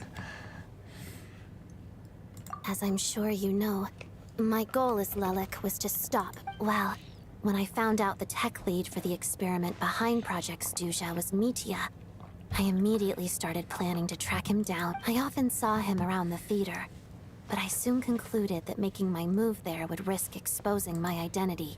So I decided to infiltrate the Armory Palace and go directly to his lab. That way, the threat would be much... Well, I suppose there was a bit of luck involved. But I am a Fatus, so I already had some... But when I finally made it to his lab, Mitya seemed to be... I checked his breathing and his pulse. I thought maybe another anti-Project Snezhnaya activist had beaten me to it, and chosen a much more brutal method. So I made myself scarce. That's why you were so on guard around Mitya that first night here. Yes. When I saw him sitting in the audience during the performance, I could barely contain the shock. To me, it was a miracle.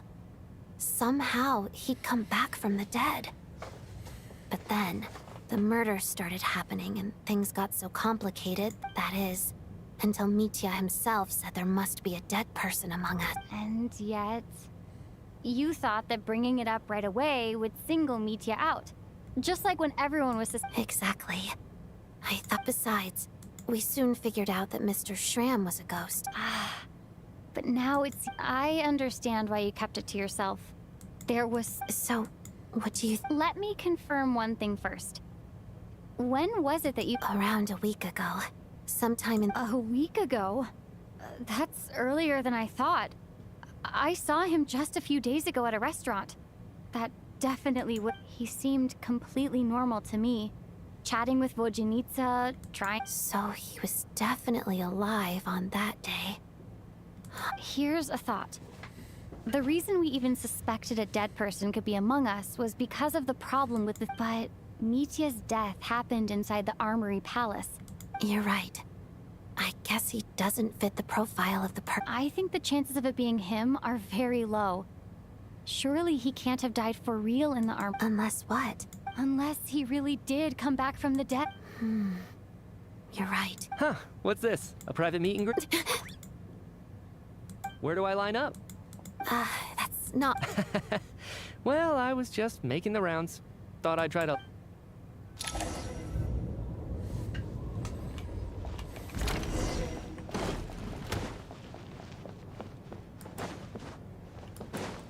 Mystery keeps... Yeah, I'm still very worried about Mitya. He's way too nice. What is going on with this storm? Could it be connected to that monster that just arrived in Snezhnaya?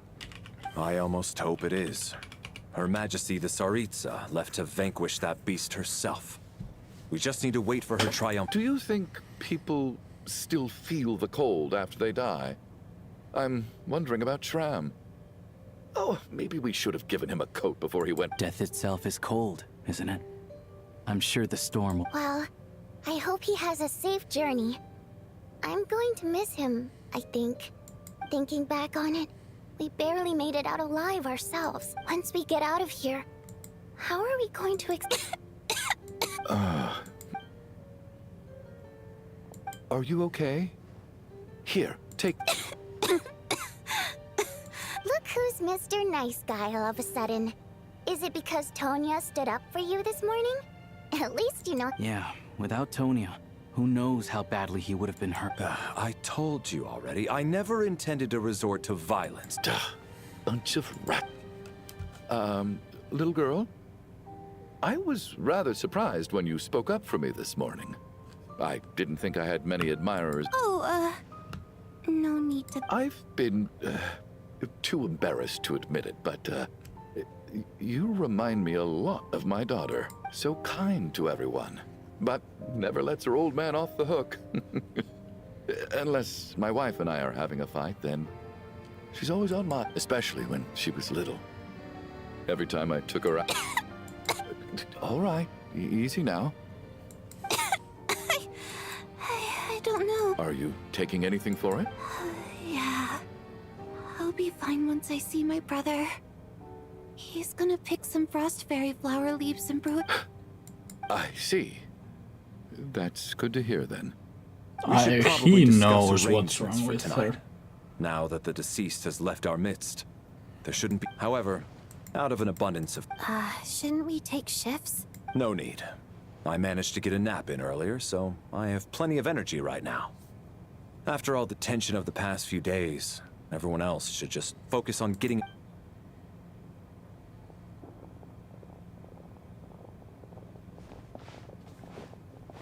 What a long day. This whole situation turned out to be way more complicated than I expected. But Valeri's right. I should just try to calm down and get some rest. The last thing I want is to give myself nightmares.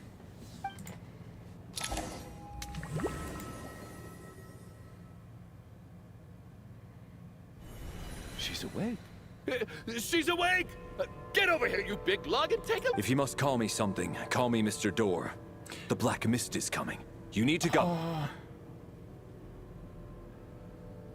I thought the ley lines were fine. Are you all right? Can you walk? We just got attacked by monsters on our way up. He just seemed to come out of nowhere. Not much of a talker, but... Curses! The Black Mist is catching up to us. Mr. Door, I don't believe I've ever seen you around here before. Why is that? There's no need to try to get to know me. I'm just Mr. Door.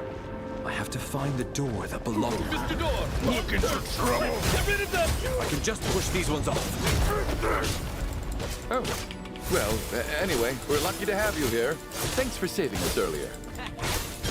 No need to thank me. This is where my duty lies.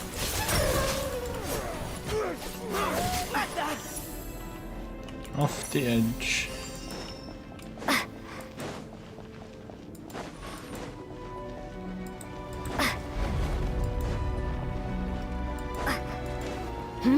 doing this the hard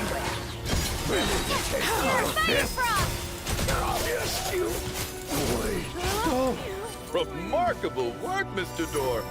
Oh, if I had your muscles, I'd do the same.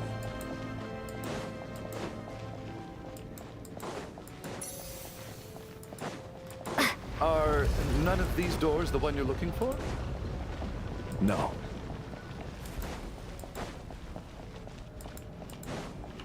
Come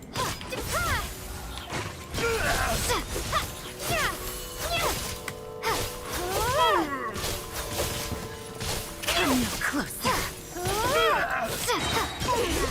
Impossible. Goodness me!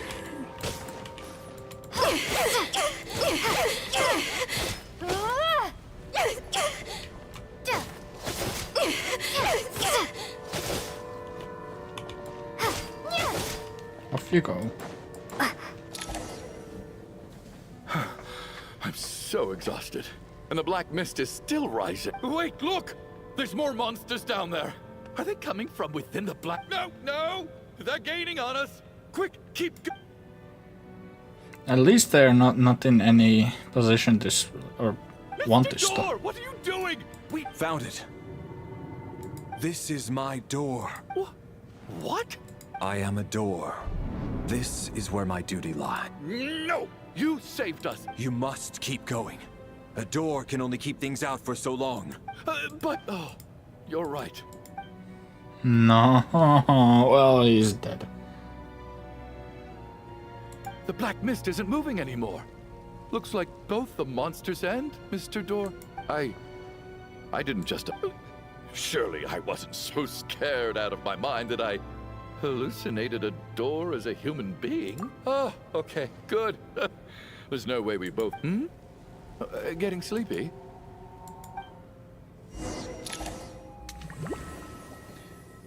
Oh. Big guy's dead. What time is it? Is it morning? Oh, I guess everyone's still asleep. These past 2 days have been exhausting. Valeri?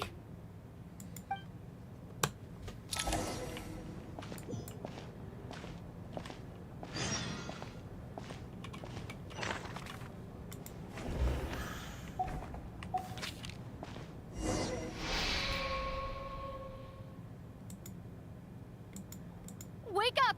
Everyone needs to wake up!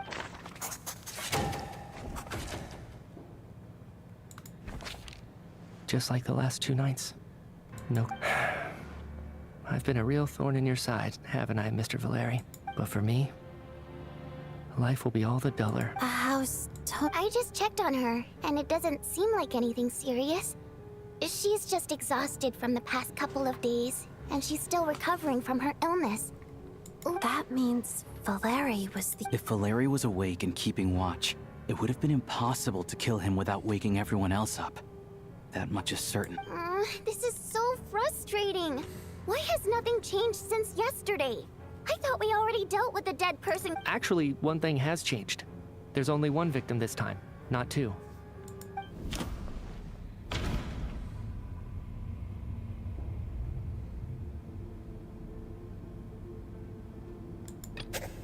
Can a death at night...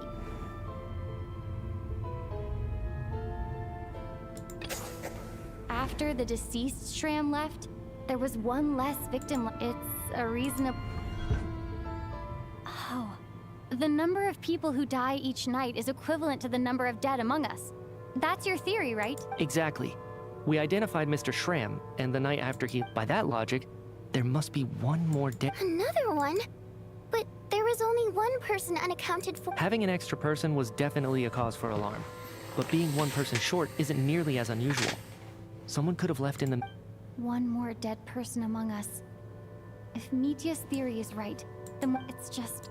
At the time... if only... I'm sorry. This is my fault. I had information that could have been helpful, but I held back. I should have brought it up right away. I'm partly to blame as well. I was too quick to dismiss Odette's... What is this about? What have you... Sounds like there's some big news you've been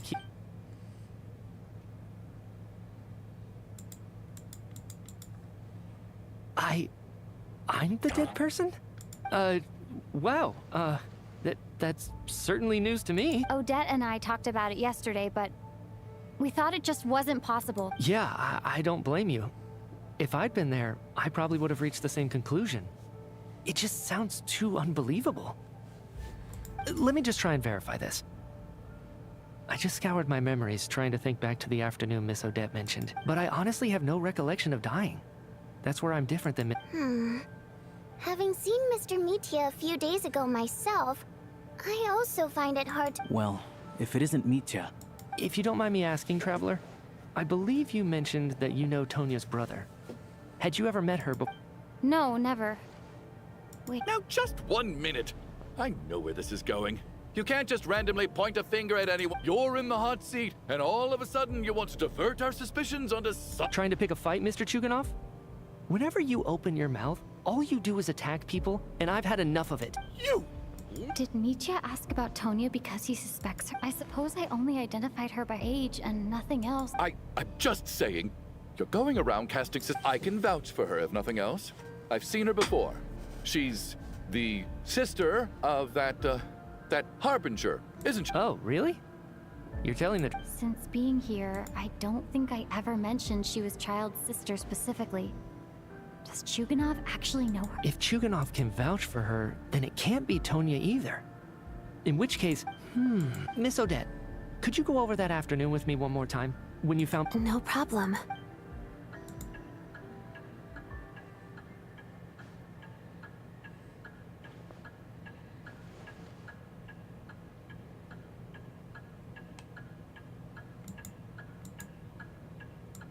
Huh. No matter how hard I try, I just can't remember anything about dying. Miss Vojanitsa, during our last meal together, I told you how some of the researchers were suffering from temporary memory loss. Do you remember that? Oh, yeah. You said it was hindering the progress of your experiments. You thought that— Right. And even though I don't remember dying that day, I'm pretty sure I experienced something like amnesia. Some of my memories from that afternoon are missing. Are you suggesting you're missing the memory? Of course. How am I only just realizing this? Humans aren't necessarily aware of their own death. You mean being silently assassinated, or dying in your sleep? Situations— The researcher's amnesia. Suddenly it all makes sense. I must thank you, Odette. I think your perspective just helped me reach a breakthrough on a series of issues that have been troubling me for quite some... All right. Oh, leave! Hey, wait a minute! Come on, kid. Aren't you gonna fight for your life? I have other reasons beyond what's been discussed. In fact, I remember during Miss Odette's performance, while I was sitting in the audience stalls, a brilliant new idea for my research popped into my mind. But then, my train of thought suddenly cut off. I can't remember it now at all, and I didn't take any notes. I guess that must be another instance of temporary No. Hold on. I see where you're going with this. You're suggesting that each instance of temporary amnesia is a death, right?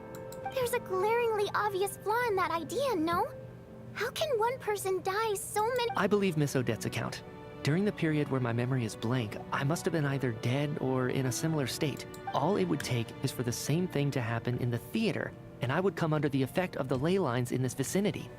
This increases the likelihood of me being the deceased, does it not? But— There's no evidence to suggest that anyone other than me is a candidate for the deceased. So allow me, as a— Please relax, everyone. I don't think things are as bad as they may seem.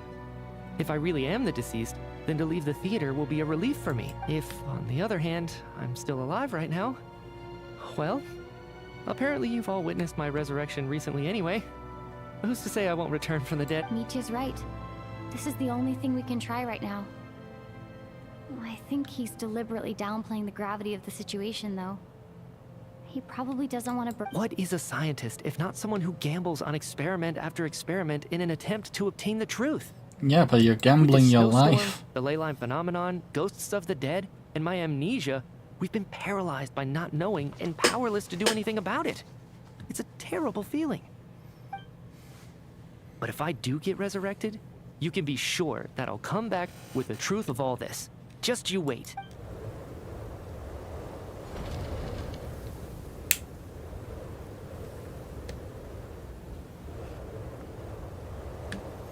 Into the snow.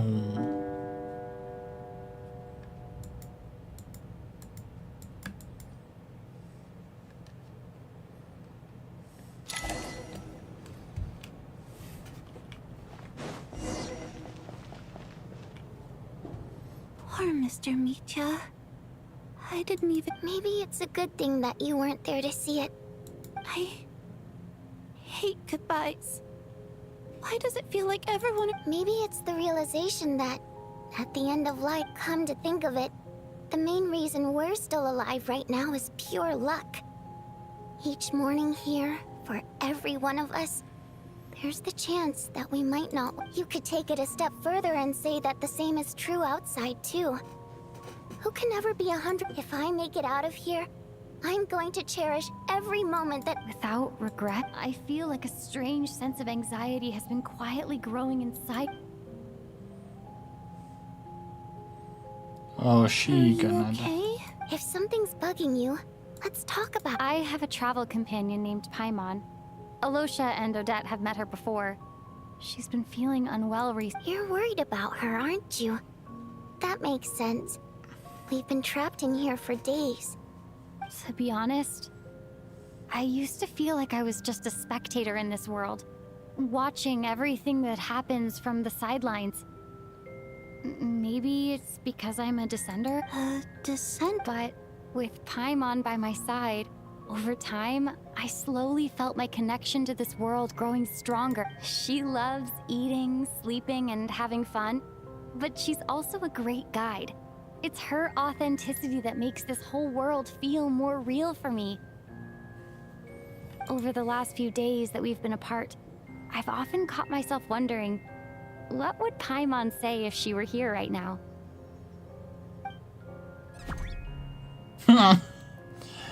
Shut up, Paimon. But by the time I snap out of it, the conversation has already moved on, and I'm still in my own little...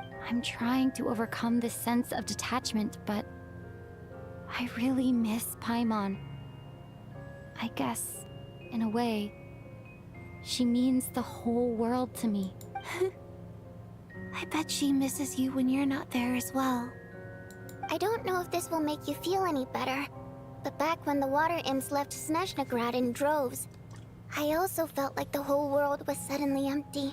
I could be surrounded by people, all smiling and having fun, and still feel completely separate from it. So, I totally understand how you feel. Later on, I started to think, maybe accepting the fact that our loved ones won't always be with us. All we can do is cherish. So, once we... Thank you. That's exactly what I needed to hear. But, Vodyanitsa, if you hate goodbyes too, why didn't you leave with your people? That's just the choice I made. I used to regret it, but I don't anymore. Like I said before, singing our songs have echoed through this theater for hundreds of years. Each one a story pieced together through moments of joy and sorrow. But does a story exist without someone to read it? To me, the answer is no. So I made the choice to stay. That way, there would still be someone left to sing. Could you teach me how to understand your people's songs sometime? I want to be able to truly hear them, like Mr. Shram. A fan after my own heart. Thank you, Tonya. How about I sing something for you, and you tell me what... Okay.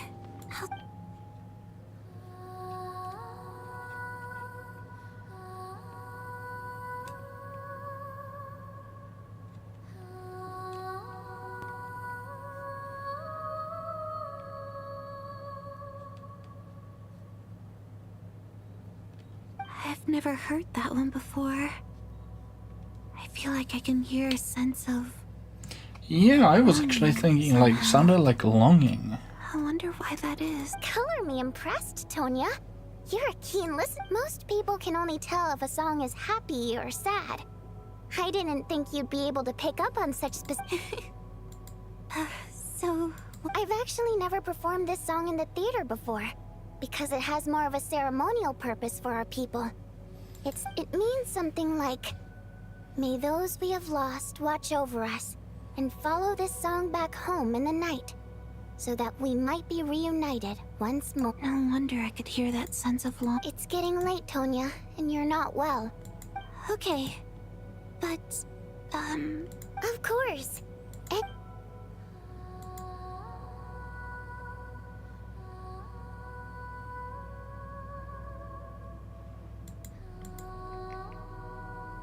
It's the same.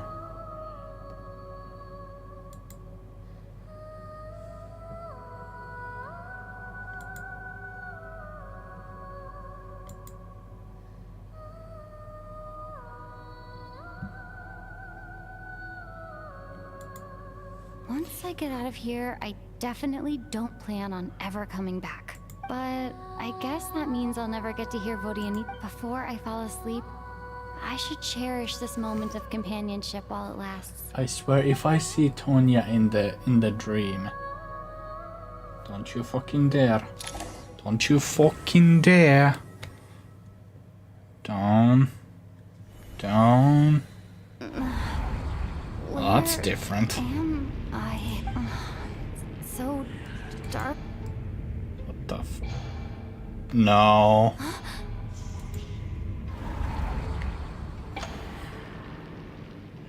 No. Oh. The hell was that? Return, O spirits. Fulfill your oath of protection. They're not gonna kill her. She's gonna be a playable character. I'm...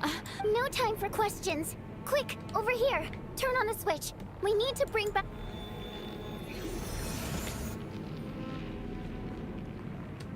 Alright, we're safe. The spirit just now is called Night Prayer. The light subdues her, but she'll attack without a second thought in the dark. Sort of. I know it's hard, but you can't let this place go dark, or she'll kill you again. Yep. Luckily, I was here to resurrect you. Otherwise, that'd have been a bit more than a bummer, I'd say. Wait, so you have the ability? Sure I do. I'm your guardian spirit. I specialize in soul recall. Oh, it's nice to meet you. Oh. Alright, there's no time to waste. The black mist is already catching up. We need to avoid it at Night Prayer at all costs. Come on, let's... We need to reach the next switch before the place gets too Okay, at dark. least Tonya's If we not bring gonna the light die. back, I Night Prayer hope. won't be able to get to us. Sweet, sweet light! It's back! Shh! It's Night Prayer.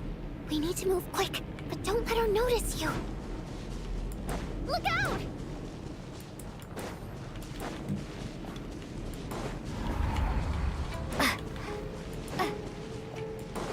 Man, it's slow.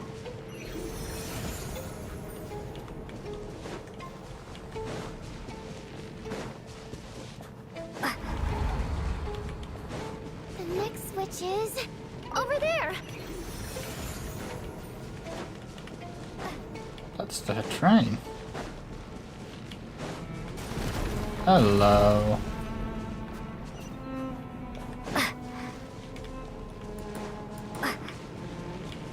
Oh.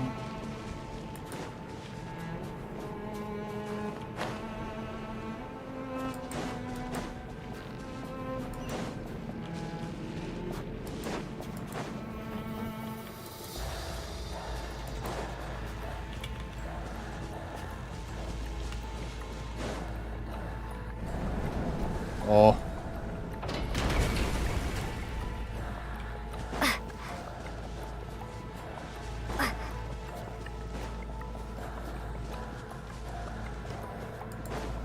Nightmare, nightmare, nightmare. Oh. Don't fall over. No! Night Prayer is here too! This can't be the only path. Let's head up there and take a look.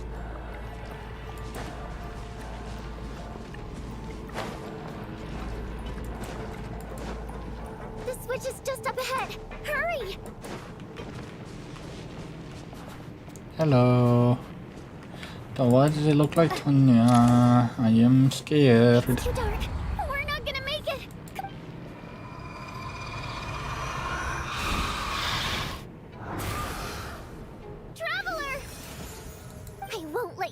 like this?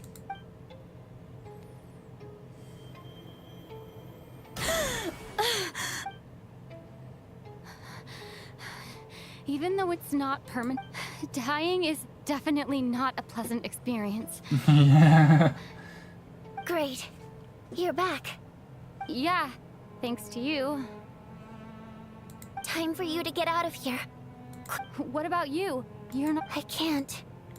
I've already been used up. A guardian spirit's skills are finite. I can only resurrect. I might not look any different, but my essence has been exhausted. I can go no further.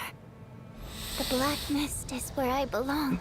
No, no, no, Why no. didn't you tell me? Because it wouldn't have changed anything. But Go. Now, before it's too late.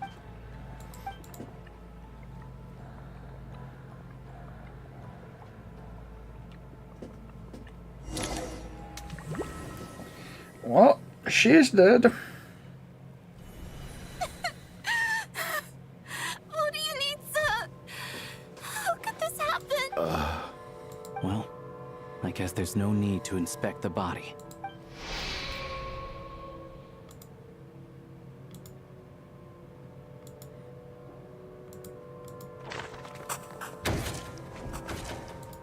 This wasn't supposed to happen. You lied to us, didn't you, Chugan? Take a long, hard look at yourself before you go around. I suspected you on day one, Lelik, and now look where we are. By some strange coincidence, you've never been targeted. You just happen to have survived this long? No, you should be the prime suspect. And you, little hunter, ever so content with staying on the sidelines. Yet, you were the one who stopped us from leaving from the start! Now you're just lashing out indiscriminately. That's either a sign of Where was all this passion and bravado before? Decided to fight until the bitter end. Is that it? Is that a threat? Fine, bring it on. You think I'm afraid to die after all this? after all the trauma of the past few days, everyone's been pushed to the breaking. Valeri and Mitya aren't here anymore. Someone else needs to step up and... But first, I need to think this through. Considering everyone left, who's the most likely...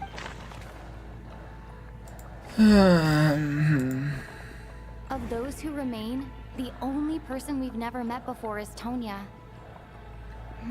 People are easily misled by first impressions.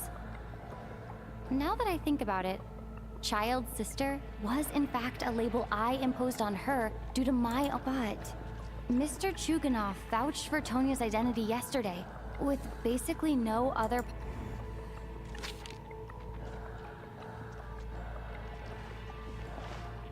Tonya, how's Tusser been lately? Tusser? Your brother Ajax must have mentioned me.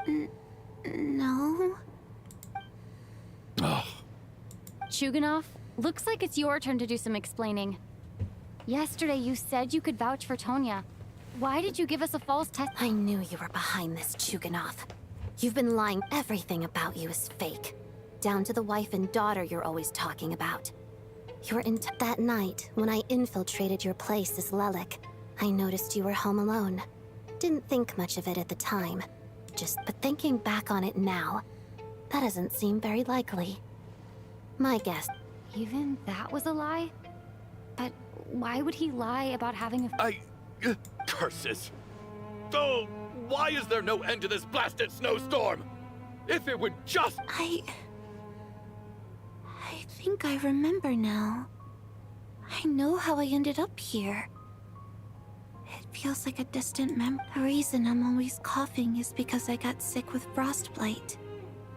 The locals usually call it the snow cough. It's not a very common illness. It's partly genetic and partly caused by the cold climate, but it can be fatal.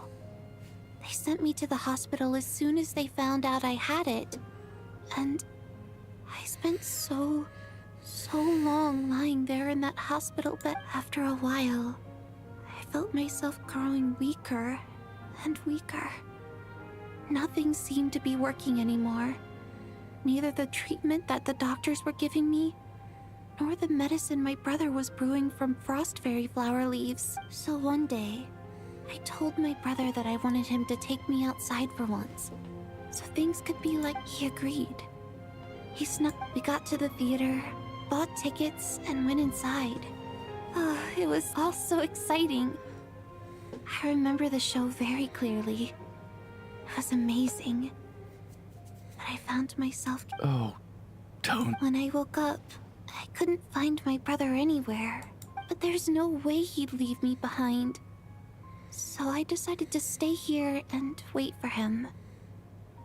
At the time, I figured he'd probably gone to brew some more medicine for me. Tonya, it sounds like Yeah, I know. I understand now. Dead, aren't I? This cough and feeling weak. It's probably just my body's memory. After all of that, it turns out I can't blame my brother after all. I'm sorry, everyone. I realized this much too late. It seems like death skewed my perception. And now I've tracked... Your name probably isn't even Tonya, is it? Didn't that ever... Well, when I was little, my brother and I read a storybook. And Tonya is the name. When we escaped from the hospital, our family in the... So when you first approached me and said my brother had sent you, and I thought he must have chosen a fake name that only the two of us would know. At least your memory of death isn't painful. That is a small Now it's your turn, Chuganov. Talk to us. You're right. I was lying. I happen to know that the Harbinger child and his sister Tonya managed to get tickets, so...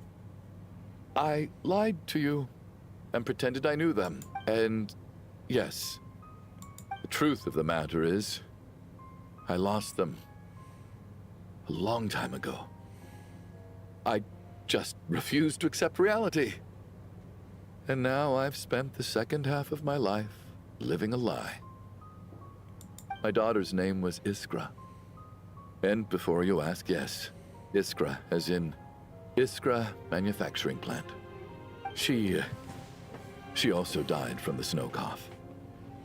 Aww. She was just 6 years old. If she were still alive today, she'd be around the same age as little Tonya here. After Iskra passed, my wife couldn't bear to face those memories either.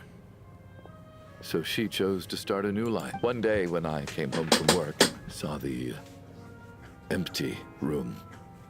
I soon discovered that this was the only thing that made me feel any better. So I just embraced the delusion. Nothing more than a pathetic means of escapism, I know. But at least it's not a crime. So explain your false testimony. The night before last, when I was chatting with Tonya, she mentioned that her brother would brew medicine for her from frost fairy flower leaves. Combined with her various symptoms, I suddenly understood everything. Including the fact the snow cough used to be an incurable illness. I would pick frost fairy flower leaves to brew medicine for Iskra too. It took hours and hours, but the year after my daughter passed away, the jester of the Fatui announced that a cure for frost blight, also known as the snow cough, had finally been developed. That is some It turned out that painful all previous treatments were completely timing. ineffective. No better than random concoctions. That was the final straw for me. I just couldn't take it anymore. Just one more year. One more year. And everything would have been okay. So, more than anyone, I know full well that in this day and age, no one in their right mind would still be using frost flower leaves to brew medicine for this poor Miss Tonya, therefore. Had to have been from an era when snow cough was still a term. So, you projected your daughter onto her? Even though you knew she was one of the dead? That doesn't make any sense. You knew she was already dead. What did you hope to achieve? I just don't believe in your crackpot theories.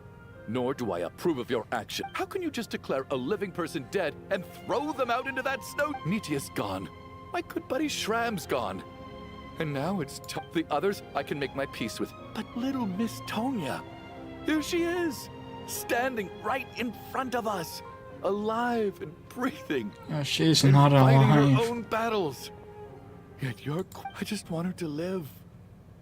Once this snowstorm is over, the very moment it stops, I'm going to march out that door and find someone who can fetch the I'll be damned if I'm gonna let you cast her out into the snows. Not again! Not this time! Not when the cure is right within our grasp! Mr. Chuganov, stop. I can't let you... By the sounds of it, you've known I was dead since the night before last. I really liked Mr. Valeri, Mr. Mitya, and Miss Vodyanitsa. And now they're all dead. I'm not happy about that. The reality is, you've been trying to fight your own demons through me. But all you've really done is trap me inside your delusion along with you. No! Listen to me. Well, at this point, I'm quite sure that I'm dead. I don't need to be saved. The time I got to spend with all of you is more than enough for me. Despite all the bad things that kept happening, I got to meet so many interesting people and spend so many days and nights by your side.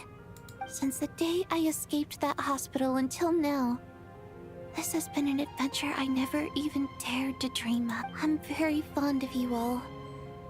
If it were only possible, I'd trade my soul to bring back the ones who died. If it meant things to... And that's why I'm not fond of you at all, Mr. It's them that you owe an apology to.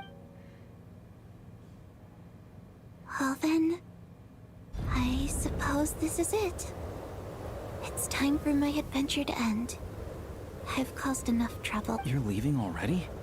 It's still early. Don't you want to stay? No, thank you. My name is Patashka.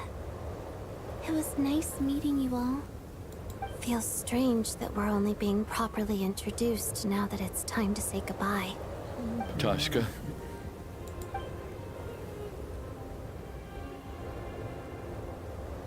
What are you doing, Chuganov? Are you crazy? Let me leave. In your dreams. Don't think you're getting off that easy when you had a hand in the death. The Fatui have honed quite an array of enhanced interrogation techniques since they were founded. Once we're out of here, Lelik will personally give you it.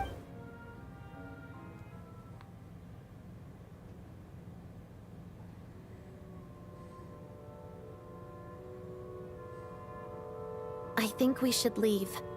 I doubt this snowstorm is ever going to stop. For all we know, this storm might have destroyed all of Snezhnaya by now. Maybe even the whole world. Wait, we finally solved the mystery of the haunted theater today. Maybe Fair enough. I don't particularly feel like dying in Chuganov's. And yet you won't let me die first? Hey, Chuganov, on a serious note, if we do make it out of here, you should close down that factory of yours. Is this really the time to be discussing my factory? Yes. All right, fine. I'll shut it down. Doesn't matter. Holy Am shit. I hearing things? There it is again. But I don't understand. The snowstorm hasn't stopped, has it? Should we open the door? Is this it? If the last few days are anything to go by, whatever lies beyond that door at this moment, it could be something... Oh, you're gonna make us go there. Oh, lovely.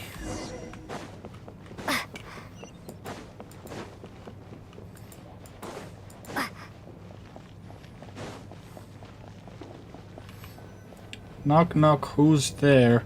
The door. Oh. Hello.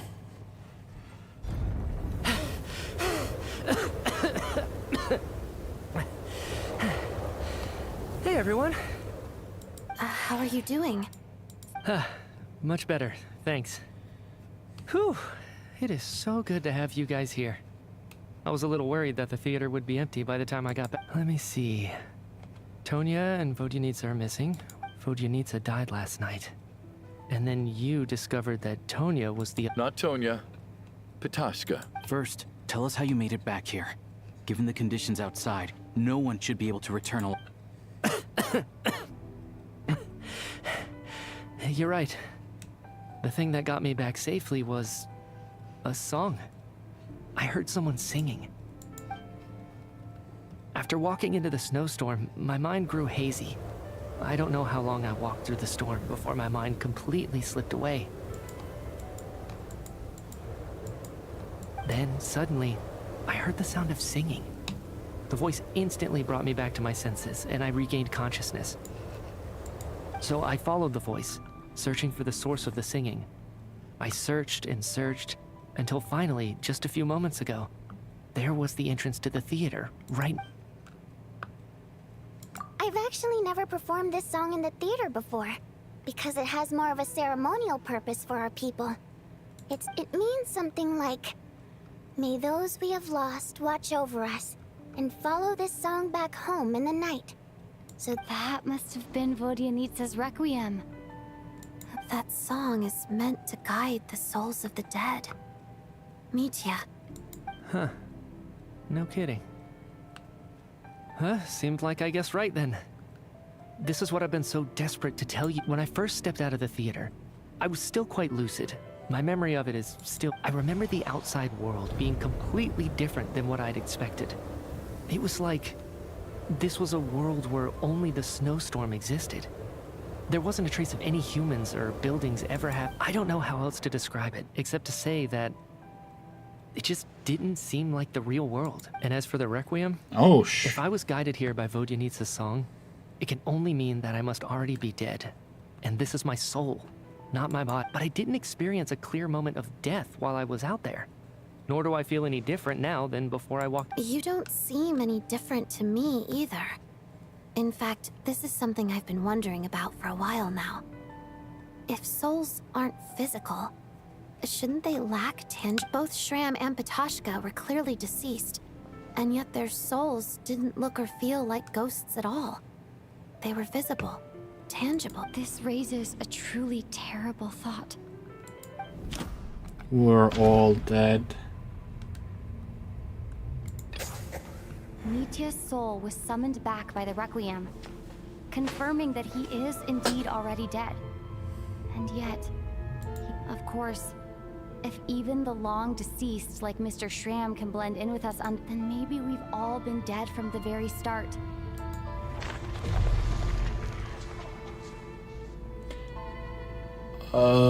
Yeah, I see the eye. Yes. I think that this is probably the afterlife. What did you say? The Master of You heard me. Death. We died in the theater. All of us did. But due to an obstruction in the theater's ley lines, our souls are trapped here, while an endless, infinite snowstorm rages out. It's ironic, really. All that time, we were working so hard to figure out who the deceased among us were, when the truth was, we were all deceased. The only difference being some of us died more recently than... Do you remember that note, "Death is near"? Seems death was nearer than we wanted to think all along. The note simply meant that all of us were... So all our attempts to survive, our search for... Hard to say. At the very least, we helped 2 lost souls find clarity and go to where they belong. The presence of those 2 is probably what caused our souls to be drawn in by the ley lines. In which case, the deaths we've awoken to over the past few days were just souls returning to the ley lines for... If what you're saying is true, doesn't that make us the lost soul? Huh, no wonder.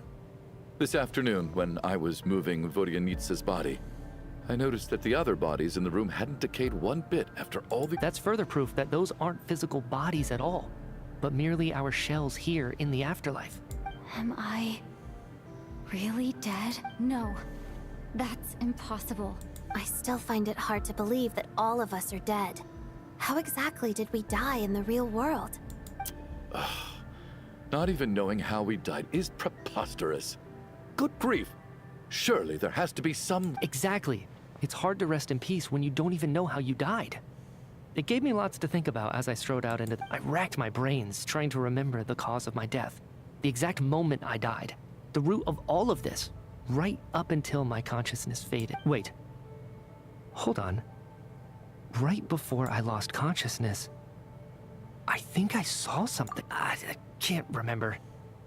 Mitya, your hand. Is that blood on your fingers? Huh? You're right.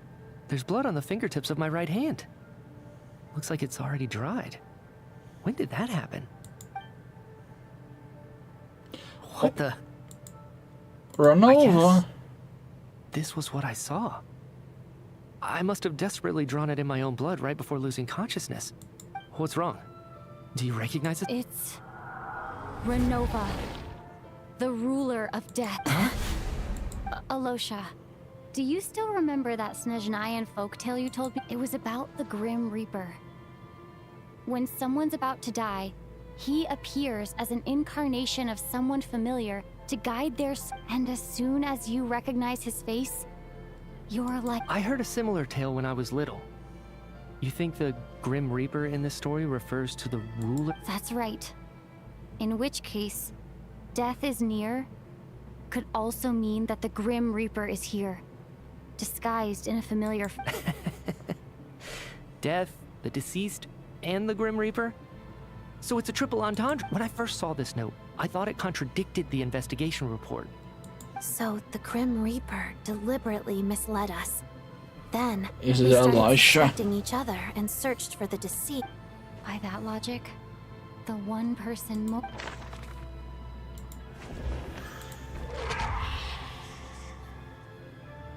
No doubt about it. Looking back at how everyone has acted over the past few days, Alosha is most likely the Grim...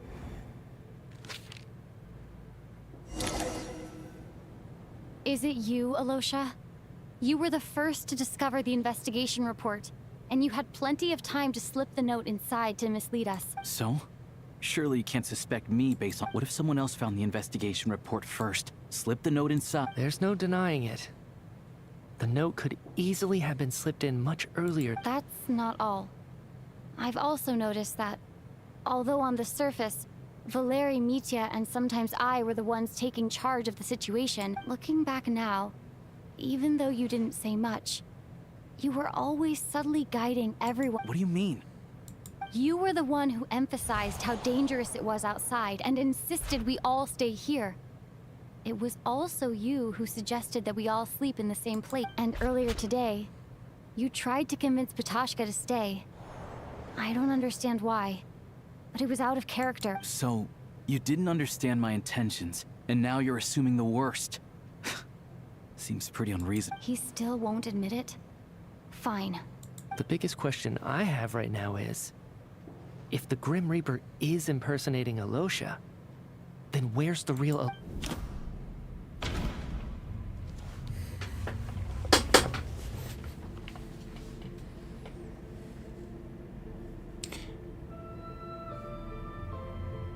Yes. That's right. This was the moment. Right at the start, before any victims had even emerged, Alosha was switched with the ruler of death while everyone's guard was still down.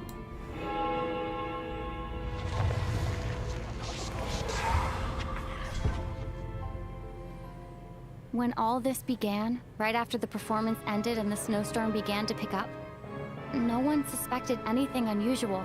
We just assumed we were snowed in. It wasn't until we discovered the bodies the morning after that we realized something out of the ordinary was going on. But it's clear now that the oddities actually started earlier than that, when Dimov walked into the snowstorm and never came back. Right.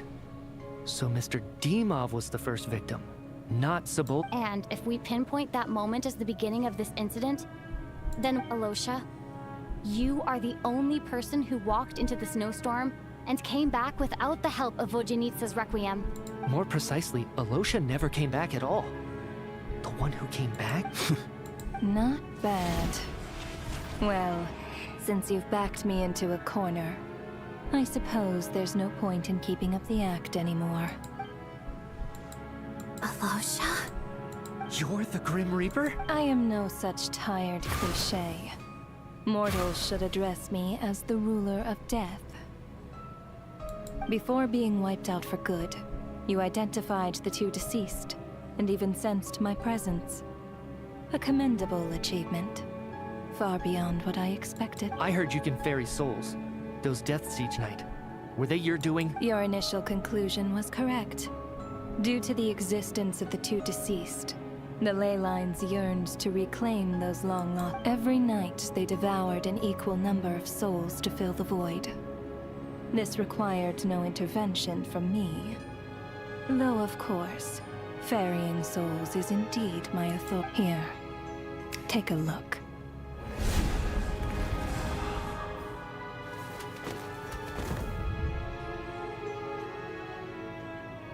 What are you doing? That takes care of today's two. Don't get so worked up. You are already dead, and your souls must return to the ley lines. I know we're already dead. You murdered us, didn't you? Murdered? No. Murder is when mortals usurp my authority. Death is my jurisdiction. If I require someone to die, I need not resort to such laborious methods as murder. You simply met the criteria to trigger my curse of death. I know about the curse of immortality. So there's another death-related curse too? You cursed us? When? And so often, humans pray to me, begging to know when their death will come, and what form it will take. But few people ask why. If you must have an answer, know that death comes simply because one's time has come. So you're not gonna tell us the truth? Hold your tongue. By all rights, you shouldn't even be allowed to speak. Those angels from the past are to blame for the reckless renovation of the ley lines here. It's made my work on this occasion infuriatingly complicated. Work? So trapping us here, making us watch our friends die, that's just another day at work for you? You clearly have a lot of questions. Fine. As a reward for your remarkable accomplishments over the past few days, I shall answer a few of your inquiries, provided they aren't too unreasonable. After the physical body dies, the soul must return to the ley lines for that person's death to be considered complete. My work encompasses the entire process of death, including, naturally, the guiding of souls into the ley lines, with which you are now. You must also be rather familiar with Natlan's Night Kingdom, I presume? It was I who supported the creation of the Night Kingdom. It provided a convenient means of guiding the souls of Natlan. Here, too, the ley lines connected to the theater underwent some modifications. The angels hoped to make them capable of accommodating the souls of some special creations. But this actually hindered their ability to accept ordinary souls to some degree. This effect manifested itself after you died from the curse in the theater, leaving you stranded in the afterlife, unable to achieve a complete death. But if souls who die from the curse of death fail to return to the ley lines within a short window of time, they will remain forever suspended between life and death, no longer subject to the authorities of either. So if you don't resolve this matter soon, and see all our souls return to the ley lines before long, we'll escape your control. Mitya is sharp. This must be what Renova was worried might happen, and the reason she got involved to begin with. But if you have the authority to guide souls, why didn't you just show yourself and get it over with? Why hide among us? You seek to understand the mind of a god. Very well. I'll tell you. Entertainment? This is a theater, and I decided I wanted to watch a show about death. That's why I encouraged you to take the events to the stage. I found myself getting quite immersed. I suppose the entertainment you provided makes up for all the trouble you've caused me by being so defiant in the face of death. There. Are you happy? Can't say I am. Really? But it fits the stereotypes you humans have about... Just moments ago, you were complaining about how infuriatingly complicated your work here is. Work is work, I get it. There are times when it's a huge pain, but you just have to get it done. That's a rather unique perspective for a human. You are in fact correct.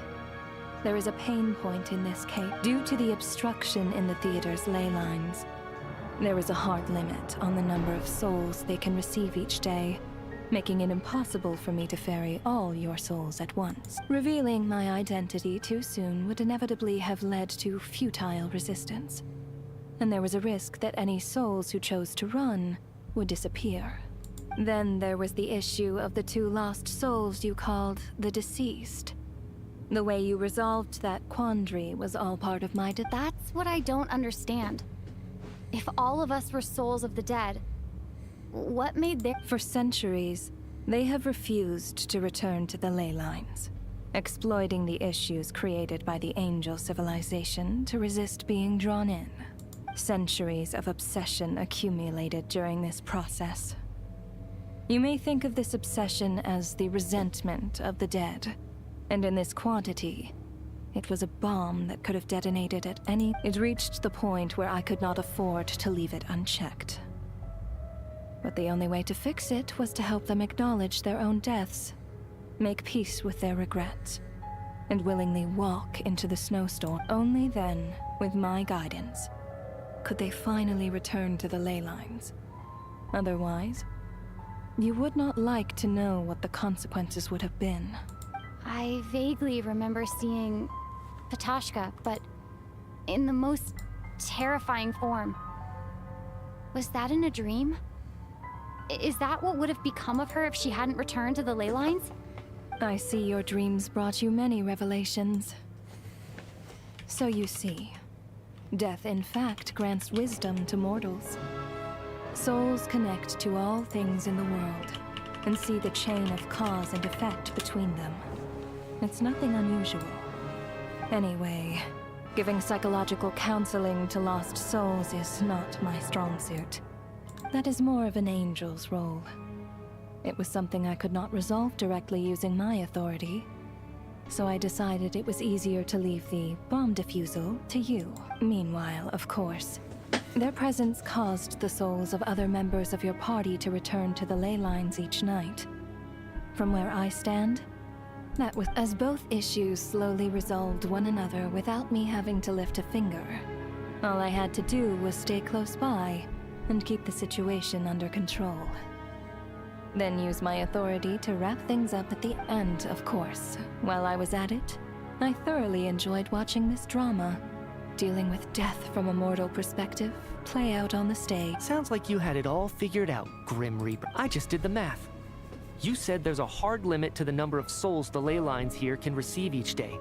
It's 2, isn't it? That much is obvious. It's time to review this whole affair. If the ley lines can only take in 2 people per day, I need to go over the deaths from these past few days.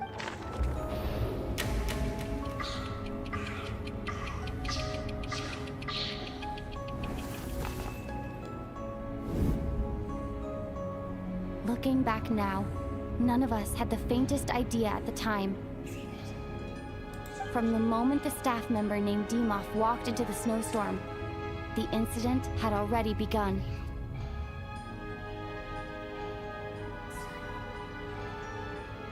Dimov. Who was Dimov?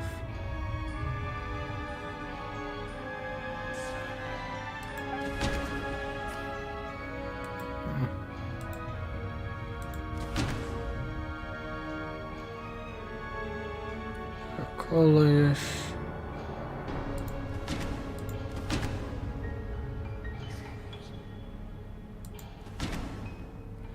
Wait, who died with Dimov?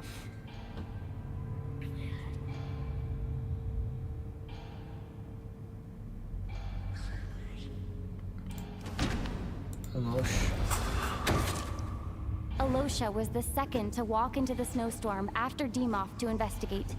During this process, the ruler of death assumed his identity, making him one of the victims.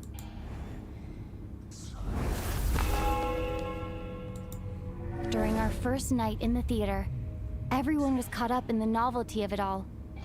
No one could have expected there would be victims the very next morning. Despite all the confusion, and with the help of hindsight, we finally began to realize that something was amiss with the snowstorm.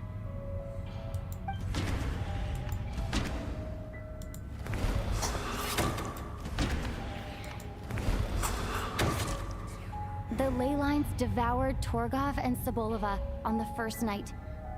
At the time, we thought this might be a murder case connected to Lelek.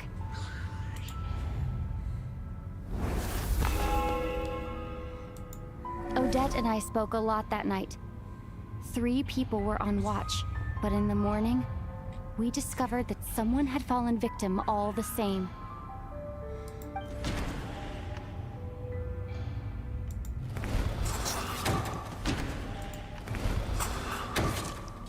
The deaths of Coolish and Ranpana caused everyone to stop suspecting Lelek. Unexplainable phenomena occurred one after another, leading Mitya to suspect that we were caught up in a supernatural event.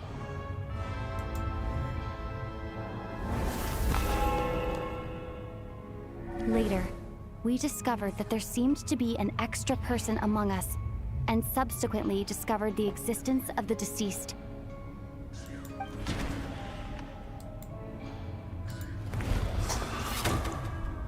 Mr. Schramm realized he was the deceased and walked into the snowstorm to return to the ley.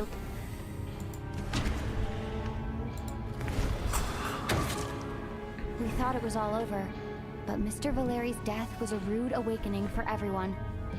Once again, the ley lines consumed him during the night. A lot happened today. Mr. Valeri's death led us to discover the connection between the number of deceased and the number of victims during the night.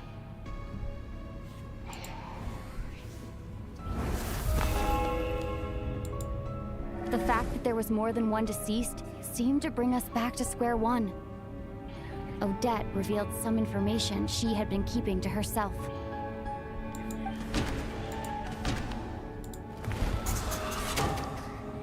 As it happened, Patashka filled the void left by Mitya's return from the ley lines by walking into the snowstorm this morning. The girl I thought was Child's sister, Tonya, turned out to be another of the theater's deceased.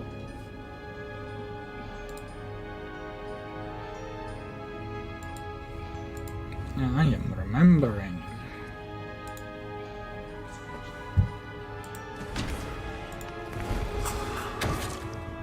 Vodyanitsa was swallowed by the ley lines in her sleep. But the requiem she sang before falling asleep was quite a game changer. Come to think of it, Patashka was about to walk into the snowstorm at that time, and Renova, unaware that Mitya would return, was concerned that her soul would overflow from the ley lines.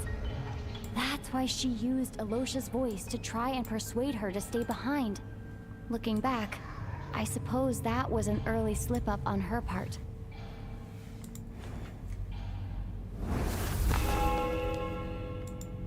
No one could have expected anyone who walked into the snowstorm to return. But just after nightfall, Mitya returned, bringing crucial information with him. Various truths began to surface, including that all of us were already dead, and that the ruler of death was here among us. Then, after revealing her true form, Renova callously claimed 2 souls.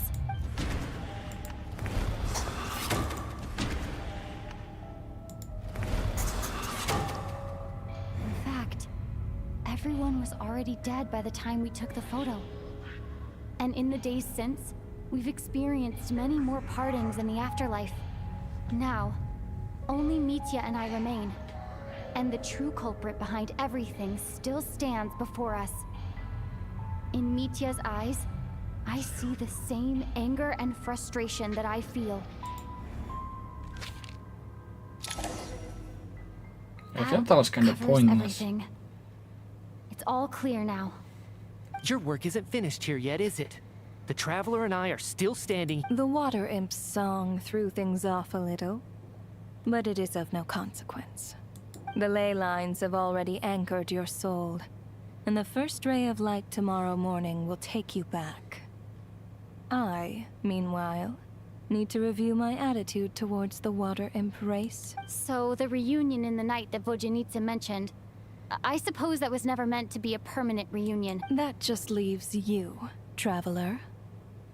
My power only allows me to temporarily separate your soul from your body. The ley lines of Tevat would not accept you, and your soul is firmly anchored to your body by for a descender like you, who is not bound by Tevat's rules. Your death can only be brought through the most violent of means. such as directly destroying either your body or soul. I have no interest in involving myself with Descenders. For now. Although, this may change if Asmodee remains missing. Or you insist on interfering with our affair. One last question then. All our struggles and sacrifices here, they were meaningless from the very beginning. Death abides no reason.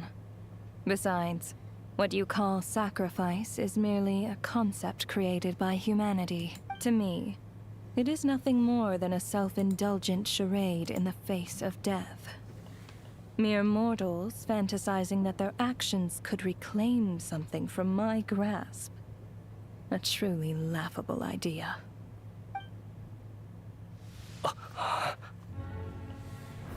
Grim Reaper, you really know how to get on my nerves. I'm not here to ingratiate myself with you. I kill merely because your deaths are necessary. Oh, you've made that quite clear. But humans don't take well to being scorned. Not even by the gods.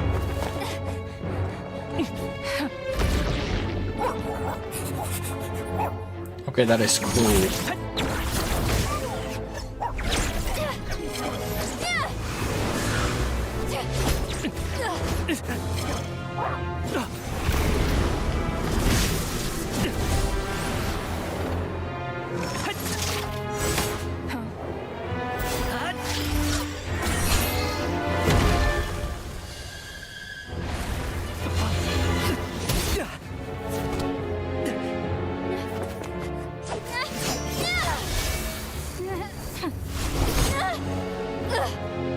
This is futile.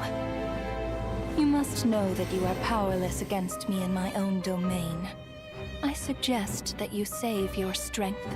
For what? Maybe we can't change it. But if nothing else, we can at least teach you to have some respect for the dead. Audacious.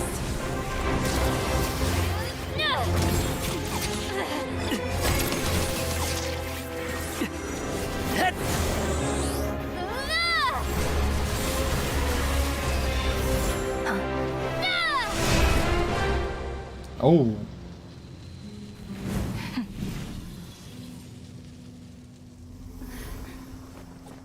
Yeah, I thought that was just like an avatar or something.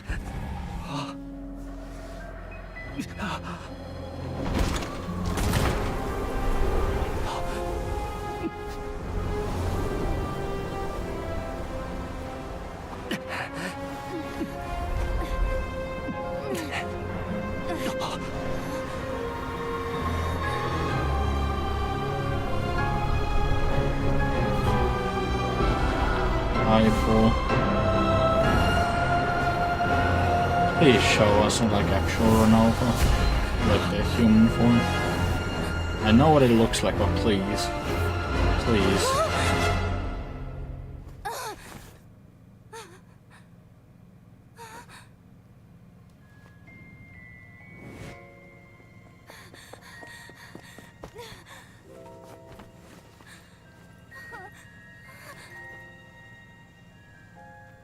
Wait, huh?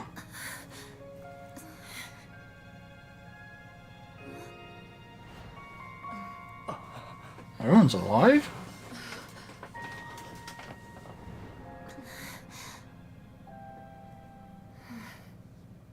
Curious.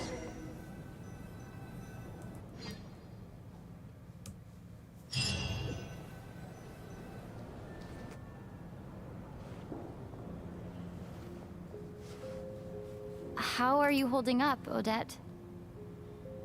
What happened to me? How much do you remember? What do you mean? Is the performance over?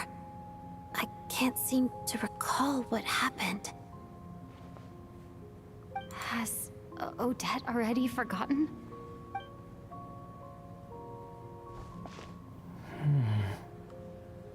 Mitya? Oh, I'm sorry. I guess I spaced out there for a second. Remind me who you are?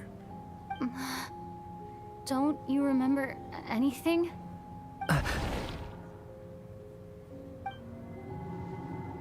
Yeah, I remember now, comrade. Looks like we guessed right. Just like me when Odette found me at the Armory Palace, for some reason, everyone killed by the Ruler of Death eventually came back to life. Just with one catch. They forgot what happened while they were dead. Odette and the others have already forgotten everything. Why were you able to remember this time? Could this be the reason? You said this is the Ruler of Death's symbol, right? I don't see anything. You don't? Huh. Okay, I guess that makes sense. I carved this into my hand in the afterlife, so it's not visible in the physical world. Does that mean I carved this symbol into my soul? Oh, wow. What an unsettling thought. Still, at least I get to remember what happened. I suppose it's a blessing in disguise. What about you, though? The Ruler of Death mentioned that you're a descendant. A full explanation would get complicated very quickly, but... Well then, now that it's all over, let's figure out what... The first thing I notice is that everything here is precisely as we left it, right before our deaths. This confirms that time passes differently in the afterlife than in the real world. They say that right before death, time slows down and your whole life flashes before... That must be how you know you have one foot in the afterlife by that point. Anyway, clearly the few days we spend in the afterlife probably only amounted to a few short minutes in... This also aligns with previous reports of widespread temporary memory loss among the Armory Palace personnel. Now it seems likely that those were all brief deaths caused by the Grim Reaper's so-called curse of death. Yeah, but why isn't it permanent? Dying and coming back to life must feel similar to a short bout of catatonia. This leaves me with a couple big questions. What are the conditions that trigger this so-called curse of death? And why are we resurrected after we die? If nothing else, I think it shows that killing us wasn't her ultimate goal. We still don't know her true reasons for subjecting us to death. Right. This time only got complicated because of the situation with the theater's ley lines. That's why she had to approach it differently.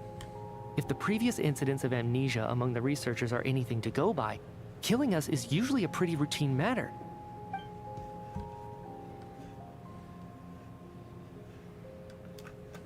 Come to think of it, wasn't I about to note something down before I died?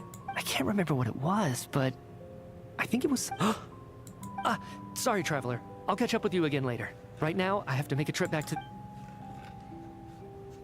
Ma'am, if I may, no one of your description has ever shown up in my investigations into Yet, you two seem very familiar with each... And, by the way, have we ever crossed paths? I can explain everything. Could you help me gather everyone in the...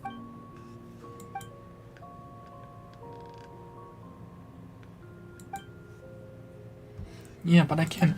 Why are we alive? That is something I would really much like to know.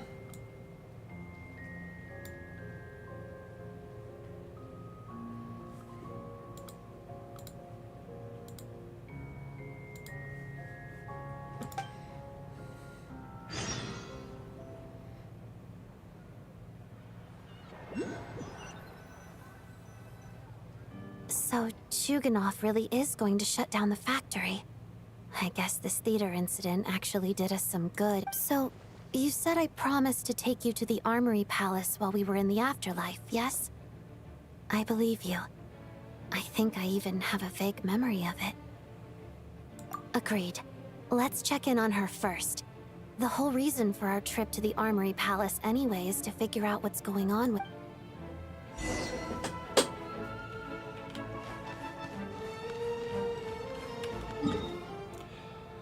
Well, that was an experience.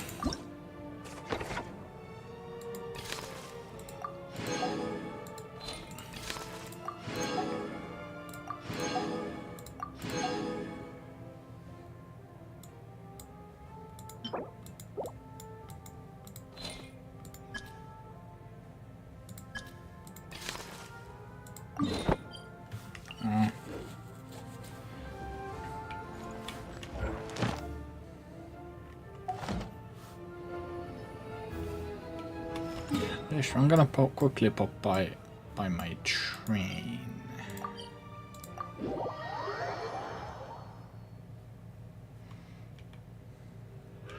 Seems I have forgotten to claim. Welcome to the event.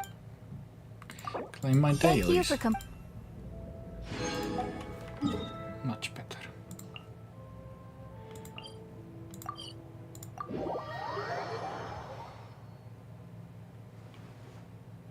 How tiresome.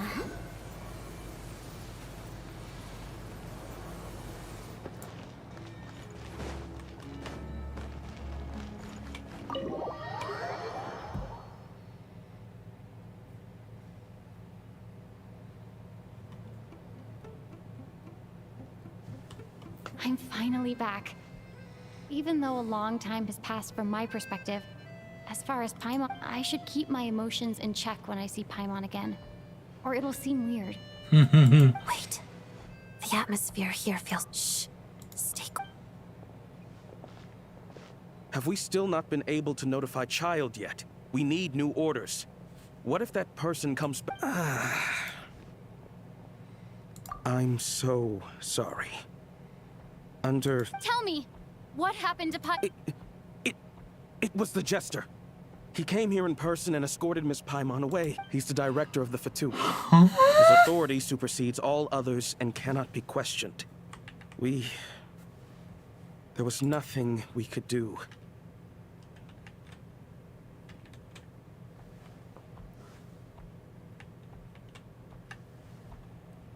What? I really hope it's just for Paimon's well-being. But bloody hell.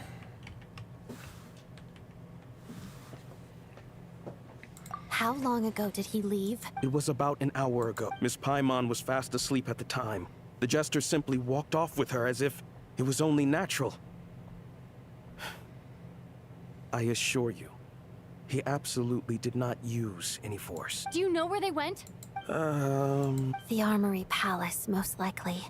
Lord Piero, the Jester, has been overseeing the experiments there lately, keeping a close eye on their progress. I'm surprised he came in person. Whatever his reason for taking Paimon, he'll most likely return to the Then lead the way, Odette. Okay, let's go. Blimey.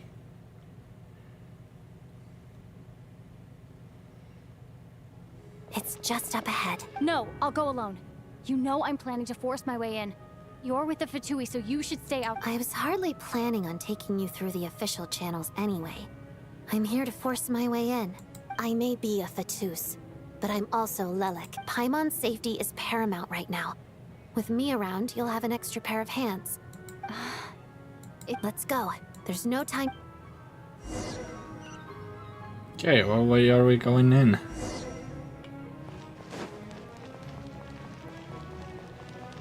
Oh, lovely.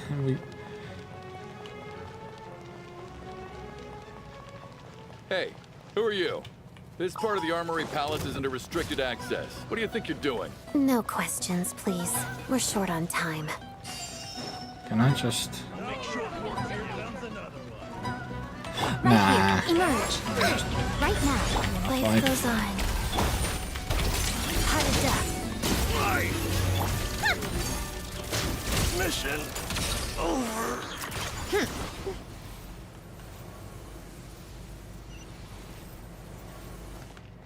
Trespass at your peril. Emerge. Right the free trespass. Wow. One down. Shadow me. Walls of the snowflakes. Shattered. Blimey.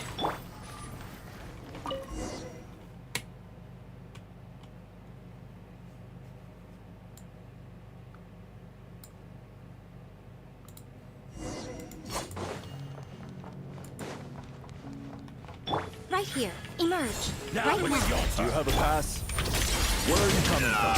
So, you're intruders, huh? Don't blame me for what happens next!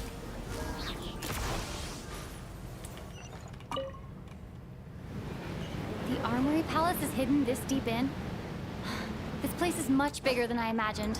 They're conducting top secret research after all. The deeper it's hidden, the better, is standard Fatui logic. The style doesn't really look like the Fatui's handiwork, though. They must have requisitioned some structures from a past civilization.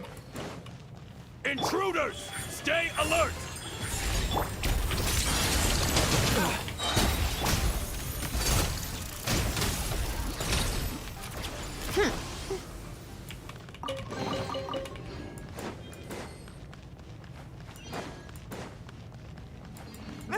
Intruders? Don't come any closer! Just what are you guys trying to do here? I'm short work of your skull! Right here. We are blind. Let's begin. Witness the snow swan's grave.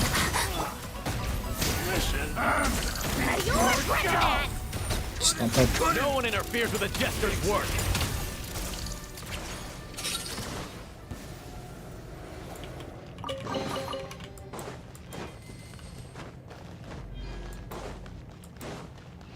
How tiresome. Pick up the pace.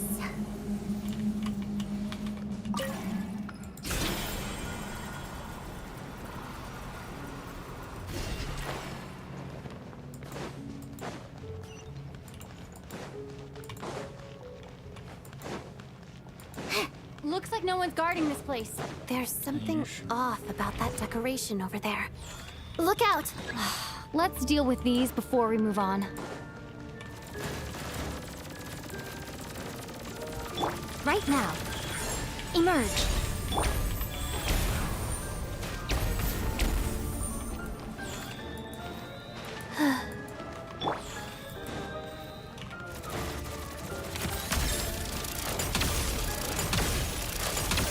Take a break.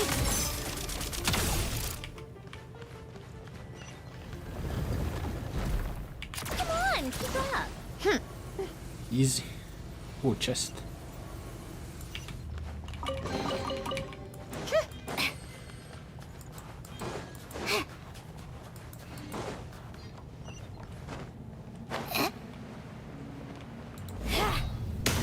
The researchers here probably don't know that we're uninvited guests. Let's try not to hurt them.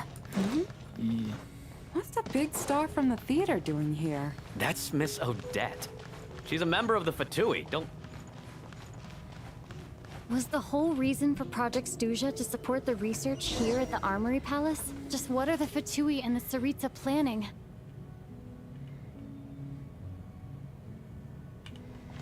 Take a break.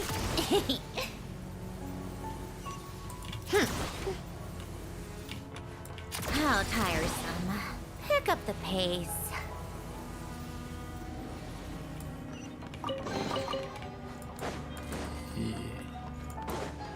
Whoa! Who are you? Never seen you around here before.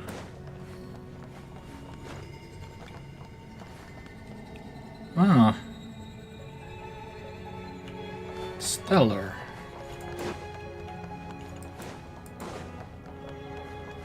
Looks like there's no way through here. Maybe using the power of this prism could help? Take a break.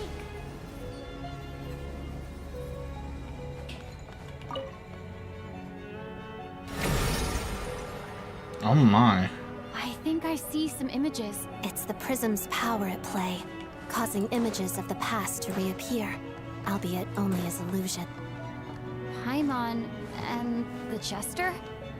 Is this another scene from the past? Yes. It looks quite old, though. I don't think it happened in the recent past.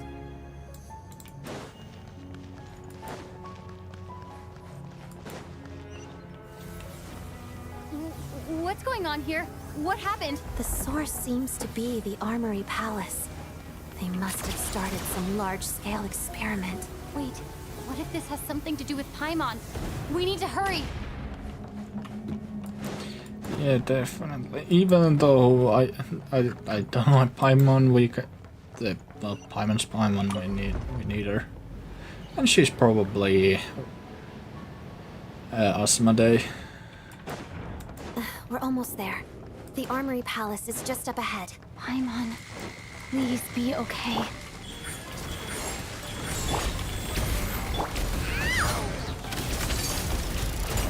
Mission! Get crushed! How tiresome.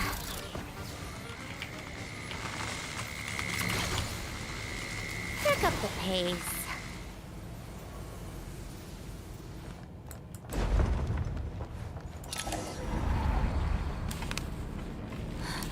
What's going on?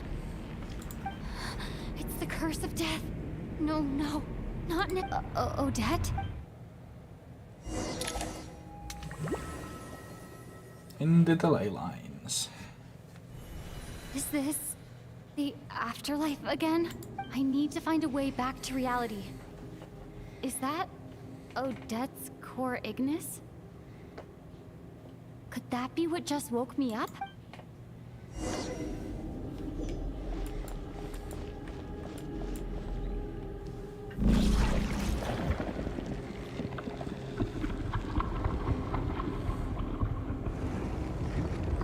Bruh.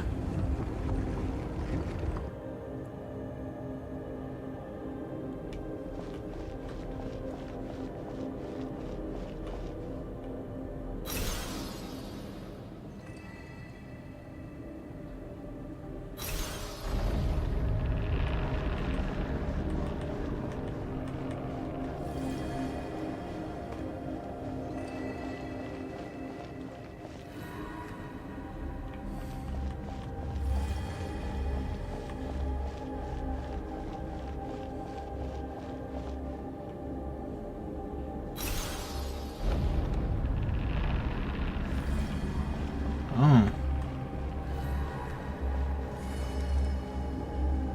Perspective.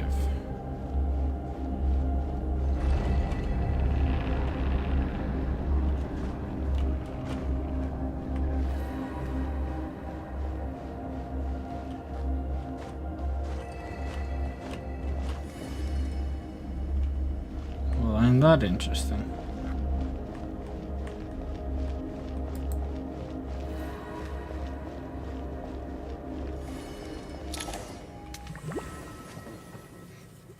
Back to reality? Odette! Odette! No signs of life, but past experience says that she should be resurrected before too long. Did Odette intentionally use her core Ignis to guide my soul? I feel... Thank you, Odette. If not for you, my soul wouldn't have found its way back to my body so quickly. But... I'm sorry. I don't have time to protect you.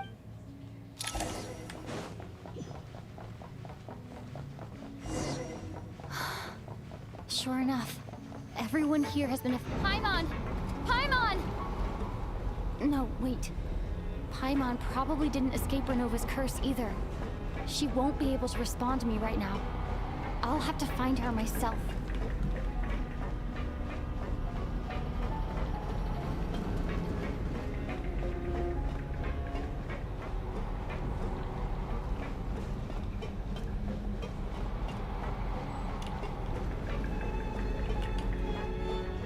Mitya!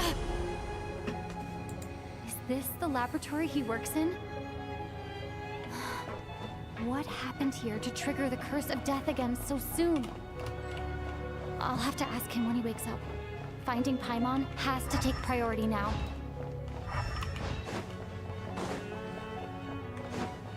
I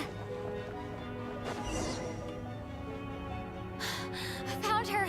Paimon really is here!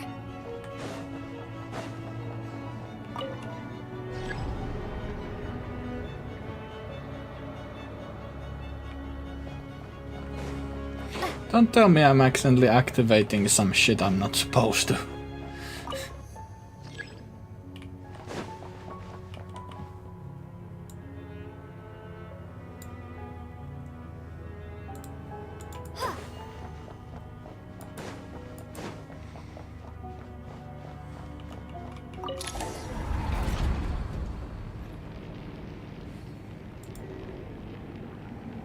Oh no. Oh.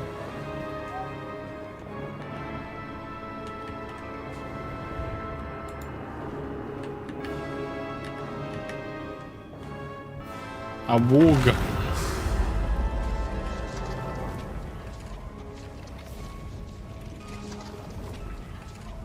You don't learn, do you?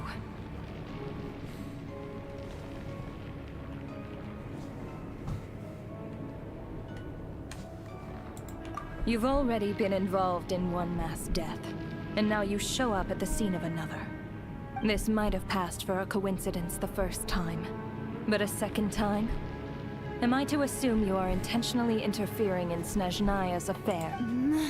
Judging by your expression, it seems that you understand little of what is going on. In that case, a word to the wise. A civilization that fails to learn its lesson constantly depletes its own worth. It will one day lose any reason for its existence, and as a descender, you are perfectly suited to be the lifeline to which a dying civilization might desperately cling. Consider your position carefully. No advice needed. I'll make my own. Suit yourself. When the day of reckoning arrives, not even a descender can hope to escape unscathed. The time for resurrection fast approaches. The mortals here are not yet worthy to behold my form. So that will be all for today. A våga.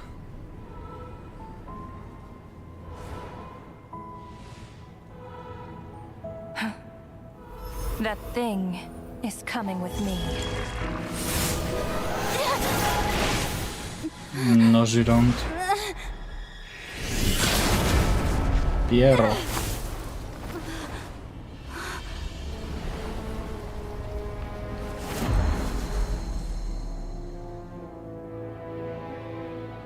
You awoke sooner than I thought. The curse of immortality is stubborn, unable to enter the ley lines, yet not content to remain a spirit.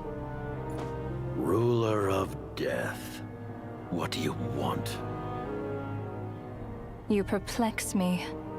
Both you and you.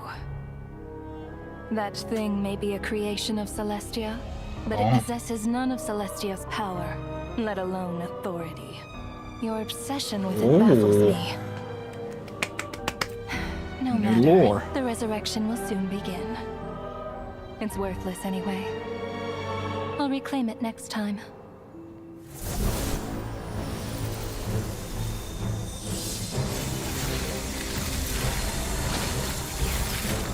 Hey, who says there'll be a next time? No.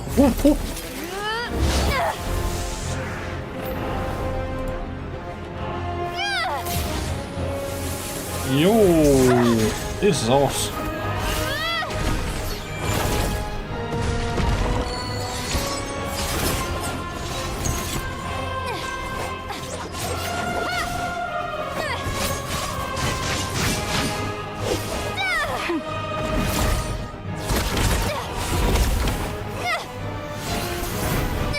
Yo, that was nice.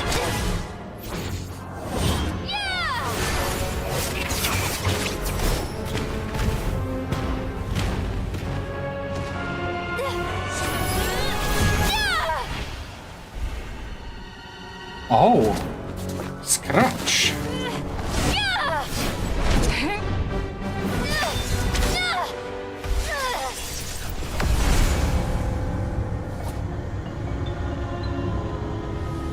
She's hot. She's really fucking hot.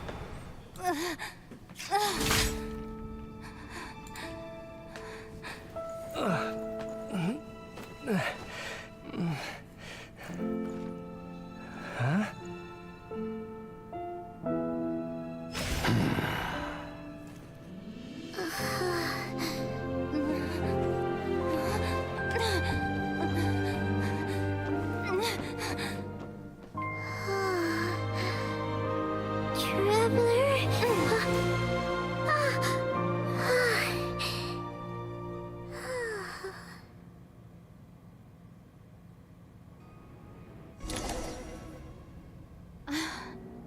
I missed you, Paimon.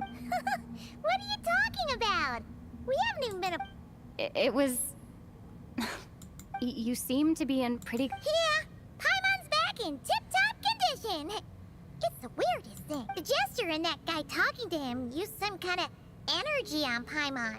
And she could kind of feel it canceling out that other thing that was making her feel So, Mitya helped. Apologies for leaving in such a hurry at the theater earlier. I was in a rush to verify some theories. Rest assured that your companion is perfectly safe. We reversed the effects that the experimental energy had on her. The jester specifically instructed me to do so. I suppose this is our first official meeting, Traveler.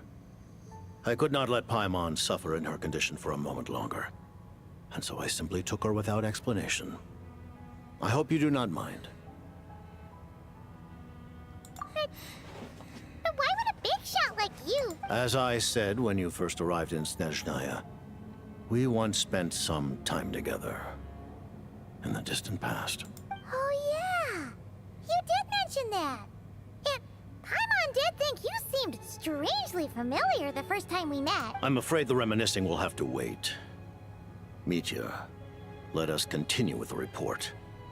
What conclusions, if any, did you reach from conducting the final experiment of our energy research? The good news is, my hypothesis regarding the Ruler of Death has been verified. As for the bad news, I recommend we suspend the experiment and Project Mistleton until further notice.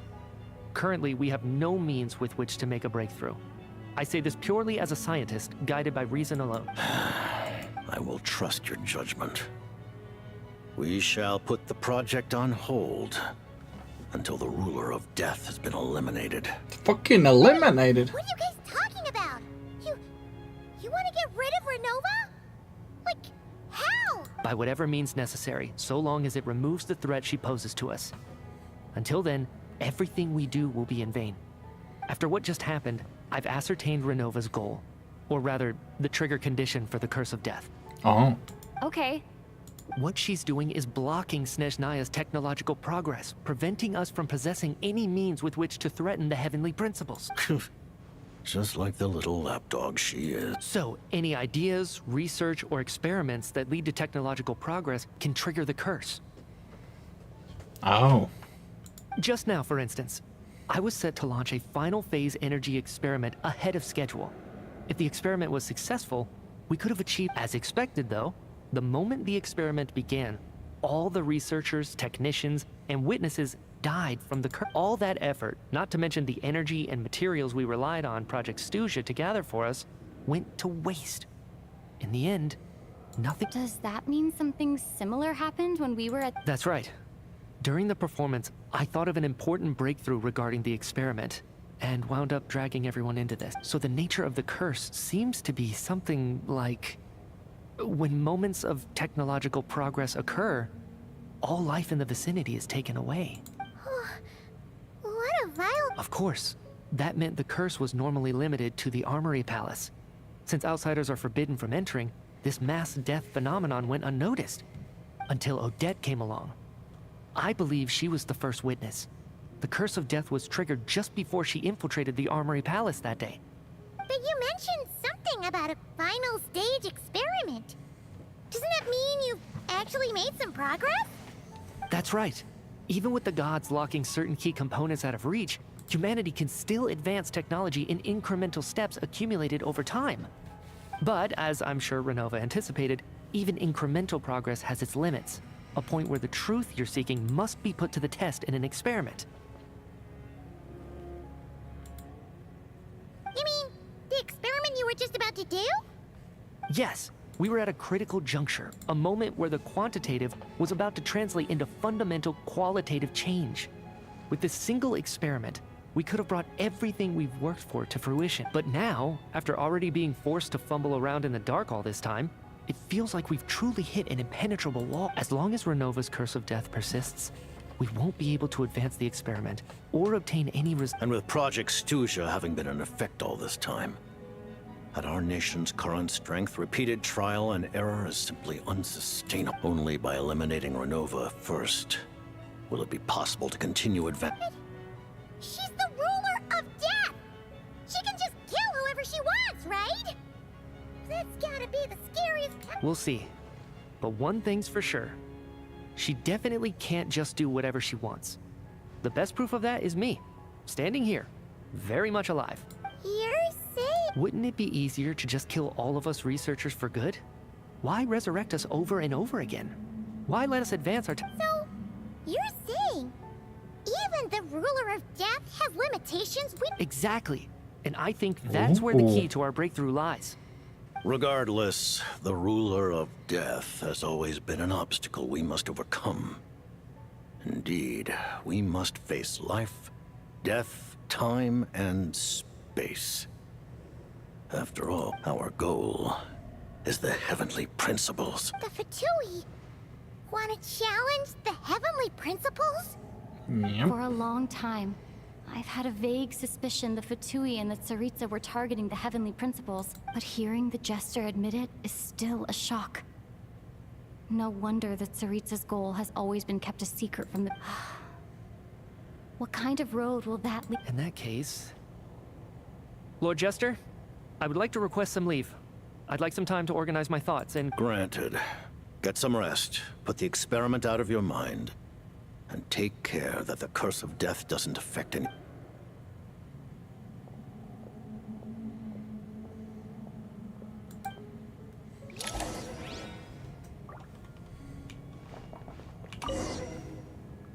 While there is yet time, allow me to offer you my hospitality, honored guest of Snezhnaya. Is there anything you wish to know?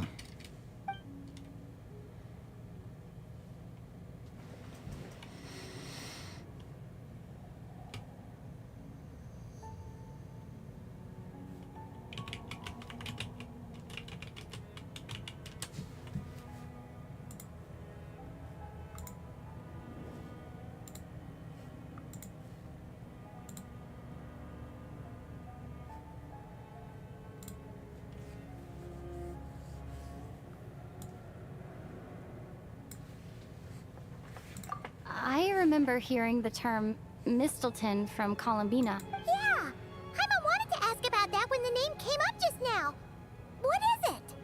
Paimon's heard of Project Stuja, but... As you know, Project Stuja is a series of measures enacted to consolidate our nation's resources, the greater purpose of which is to serve Project Mistleton.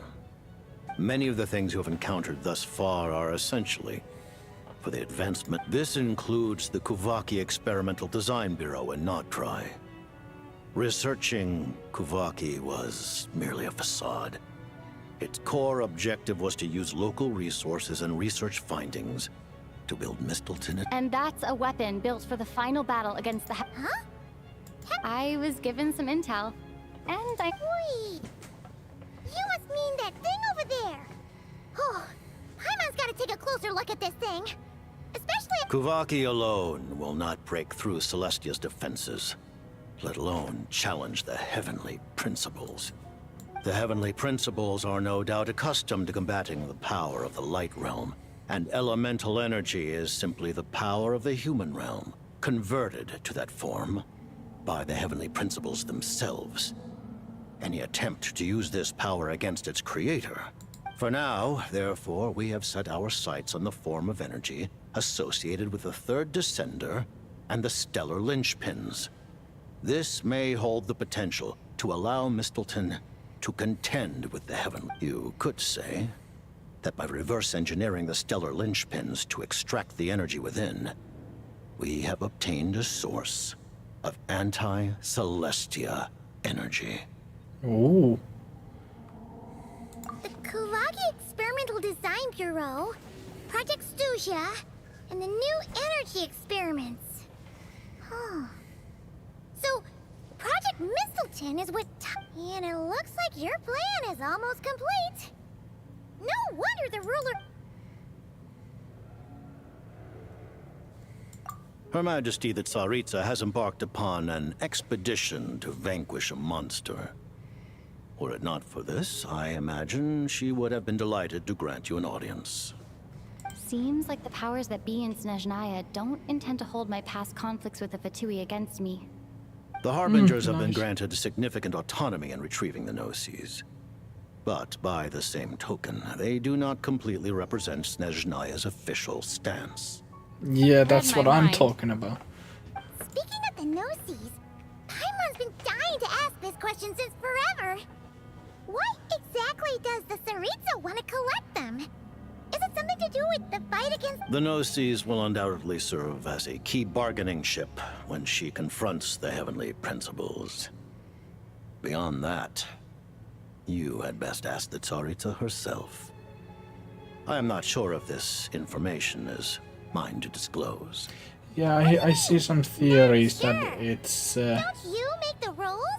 You're the highest ranking either her auditor. lover's or her child's body broken into pieces. Taking on the heavenly principles is something most people wouldn't even entertain in their wildest fantasies. Why is the Tsaritsa so fixated on this?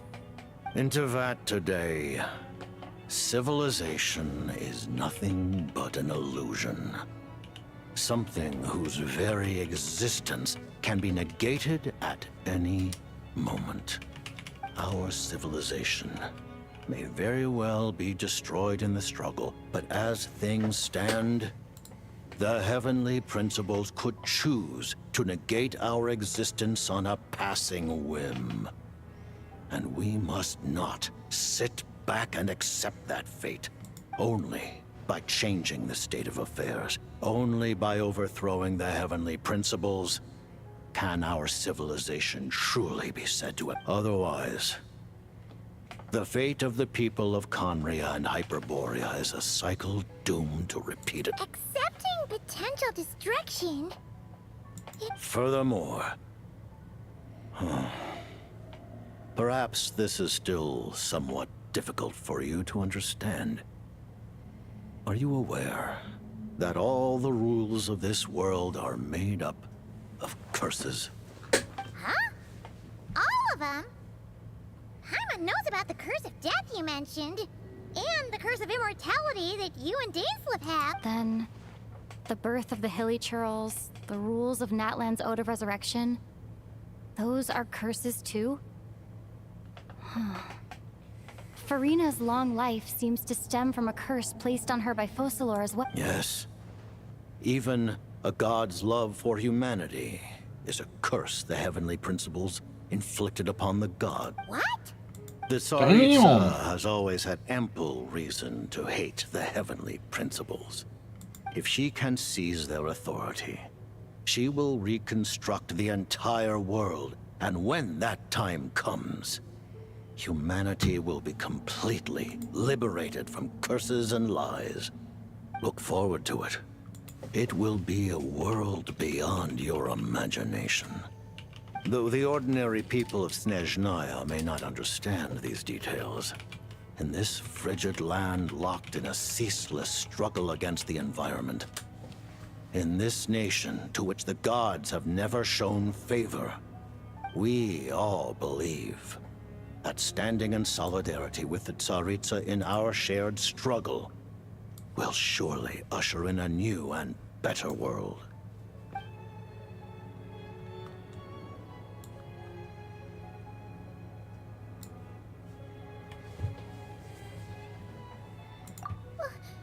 Paimon really doesn't remember. He's basically a stranger. You gotta believe Paimon. Allow me to explain. The reason Paimon reacted to the anti-Celestia energy developed by the is because she comes from Celestia herself. Ooh. More specifically, she is one of its creations. Paimon? A creation of Celestia? Oh, right. I was blinded by anger earlier, but thinking back on it, Renova also said that Paimon is a creation of Celestia, but she lacks Celestia's power or authority. As you know, the lunar fragments in Nodcry were pulled down from the sky using Fatui technology. But the first application of this technology was in Conria over 500 years ago. I used this technology upon the heavens, and the response I received was none other than Paimon descending from Celestia. Dang. I presented her to the Vinster, Broski just yoink. but he took no interest in this gift, nor did it satisfy him. Paimon then took up temporary residence in my palace until, of course, the arrival of the... Wait, Paimon's a little confused. You're talking about things that happened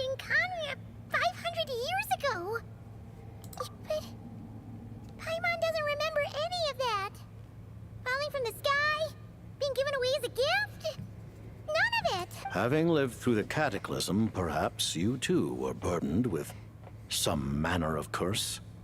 Although, losing your memories would indeed be the smallest price I've ever... It's not just her memories from Conria. Paimon doesn't even know how she spent the last 500 years. She only has memories from the past few years. No matter how hard, what was Paimon like back in Conria? Did she know a whole lot because she came from Celestia? Was she super smart? Unfortunately, when you arrived in Conria, your consciousness was like that of a newborn infant. None could say what kind of being you once were in Celestia. During the time you lived in Conria, your personality was no different from how it is now. Aw, man! Paimon's plan to get her memories back and become super smart is ruined before it could even start. You know, even though Paimon lost her memories, she still feels weirdly close to you for some reason. On the contrary, I completely ignored your existence.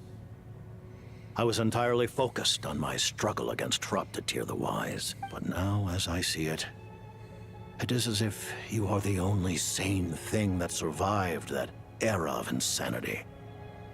And thus, are worthy of protection. I must protect the innocent. Man, Paimon's gotta stop projecting friendship on everyone she meets. But, Traveler? Even though you know Paimon's some creation of Celestia now, you still want her, right? Oh, Paimon's the Paimon. that's a relief.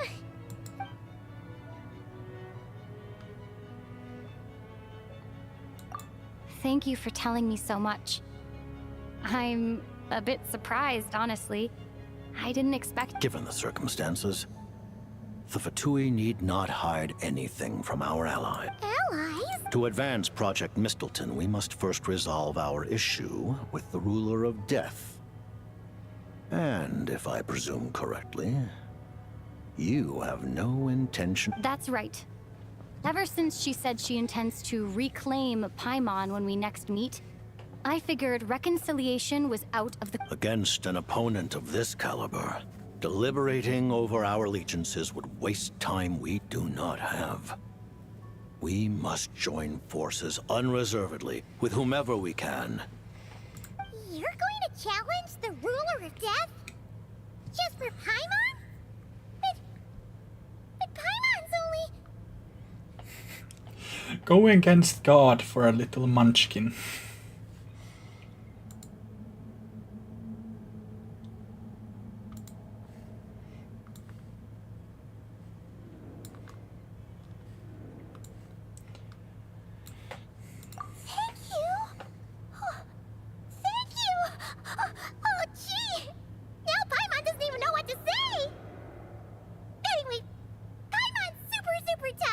The Tsaritsa will return in triumph in short order, and the Fatui shall hold internal discussions regarding the enemy. The time for us to meet again. Got it. Thanks for your help with Paimon. There was just one other thing. Well, just a request, really. Paimon really wants to see what this Mistleton thingy you're gonna use against the Heavenly Principles looks like. Of course, Paimon knows it's top secret and stuff. Certainly you may. Oh shit. Yeah, I wanna see it too. While the technology is not yet fully developed, it has nevertheless reached the stage where Celestia's creations are unable to damage it. In that regard, you may... Oh. Wow. No wonder Paimon felt so out of sorts recently. Even though it was super far away.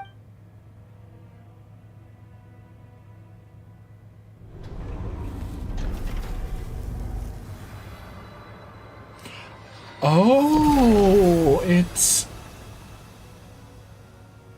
Tsaritsa's spear.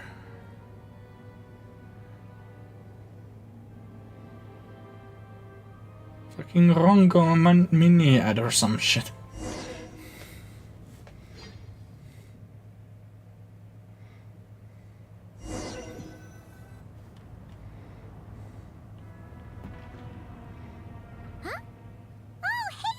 Paimon?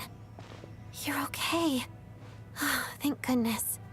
You look well. Long story short, yep, Paimon's all better. That's right.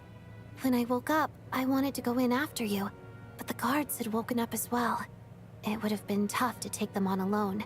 And so I returned the way I came. It was thanks to you that my soul found its way back to my body. Huh. That actually worked? Nice. I just figured I Nice. would try my Just luck when nice. that ominous feeling struck me. Really, you should be thanking this thing instead. Anyway, and now that things here are all taken care of, I have other things I should...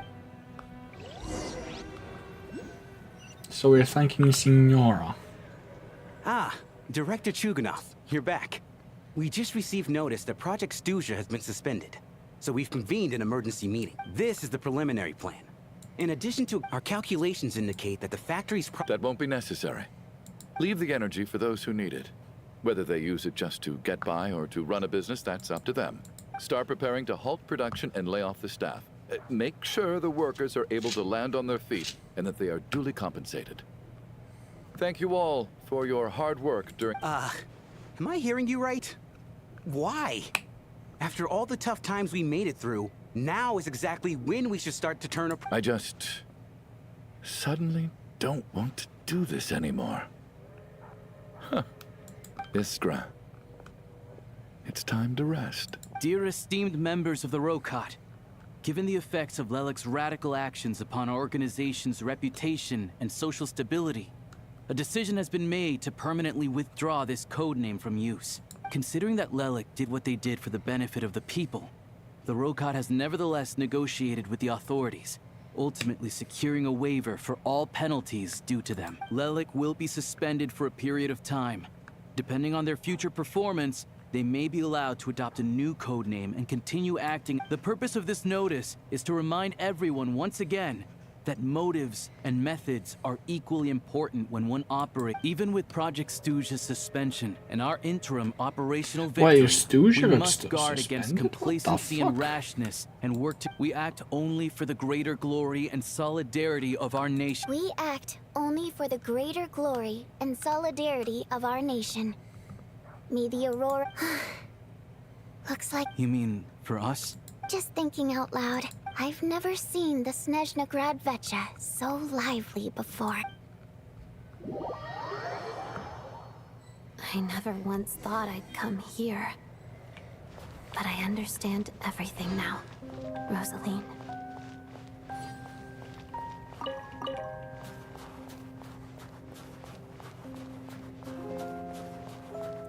Oh, this is Signora's theme, I think.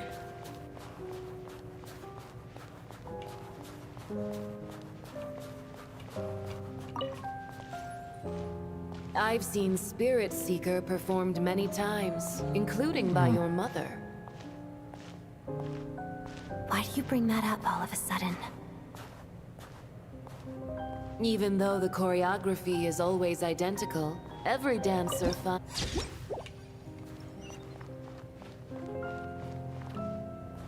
So you actually want to talk to me about ballet? I just think it would be a pity if the dance was lost to history. She didn't teach it to you, did she? That was an unusually subtle taunt for you.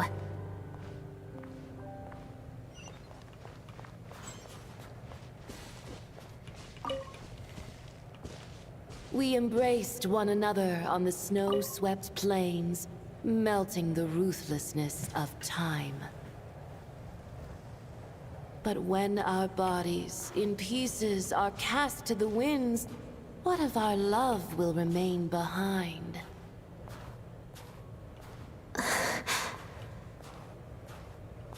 Don't tell me you can't sing. Shush. Shush.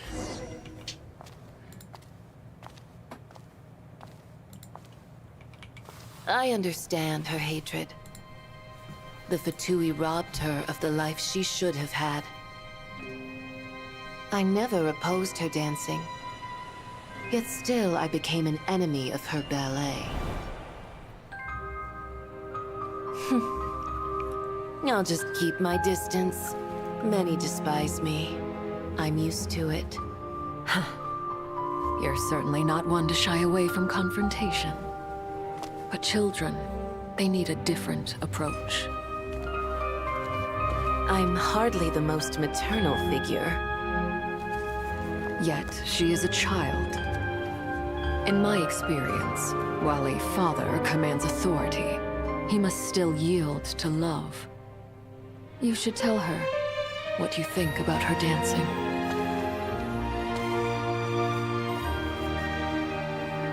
Odette will soon take the stage at the Koralyevsky Theater. This could be your chance. Geonosis secured. It went smoothly. I'll be there. Have them send me an invitation.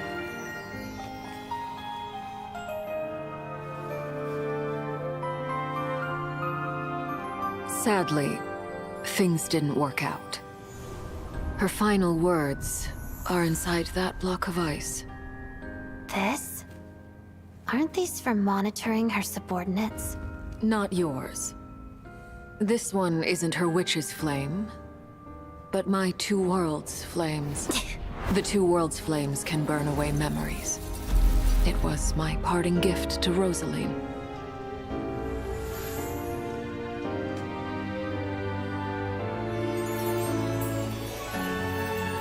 If all goes to plan, she and I will both live to see the Tsaritsa succeed. I believe she'll find peace. But if anything happens to me, she needn't follow in my footsteps. The cryo-energy will fade away in time. Then the two worlds' flames will burn away all memories of the Fatui. She'll be free to dance. She deserves this. I will handle the aftermath. The choice is yours, child.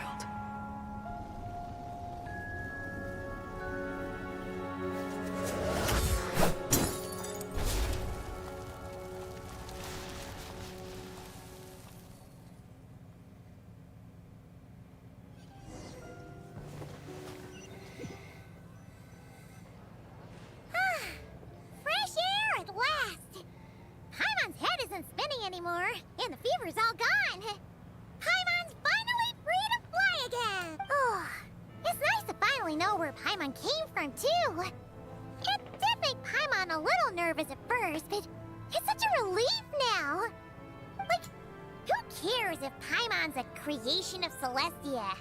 She's probably not anyone that important.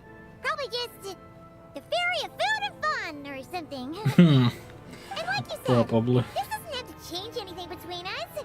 You're not Well, gonna that does mean she is not Why are you walking so Asmodee. You've spent the last few days lying in bed and stuffing your face. I didn't think you'd be able to fly this fast. Says who? Paimon's as agile as ever. They don't call her White Floaty for nothing. Paimon originally wanted to check out the bookstores in Snezhnaya, but she's more in the mood for flying around right now, so let's save that for Wait! They've got light novels from Yai Publishing House here, too! Huh? And this is Paimon's favorite mystery story from Fontaine! Wow! They got a sequel! The local Snezhnaya books look pretty interesting, too, but also kinda heavy. Not the easiest. I thought you were in the mood for flying. Paimon can read while she flies. Hey! Look at these two domes! Which do you like better?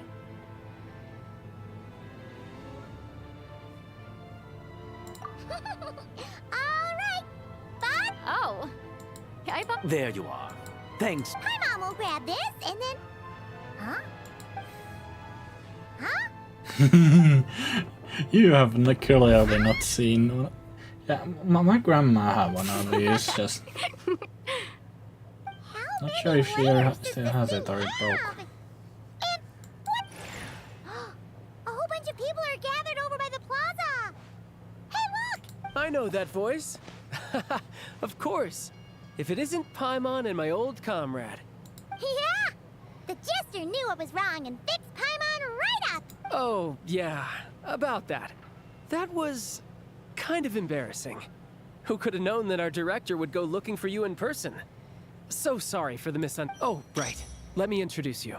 This is my little sister, Tonya. Hello, Tonya. Hello, hello. Firstly, I'm really sorry about my brother. Sounds like he... Hey now, why'd you have to start with that? So she's the real Tonya. She said you two didn't manage to meet up at the theater. She waited ages for me, and when I didn't show, she got a little worried and went outside.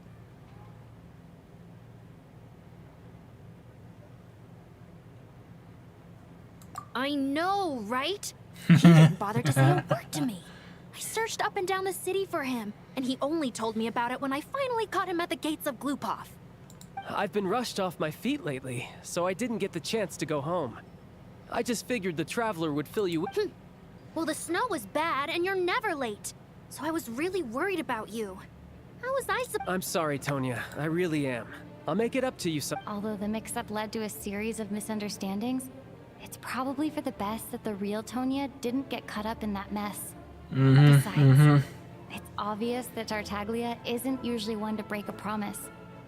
He only gave his ticket to me because he had to look into Lelek.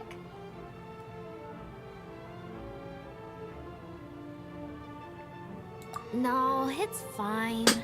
It just meant I didn't get to see the show in the end. I would say the best is yet to... Huh? What kind of review is that? Hey, look!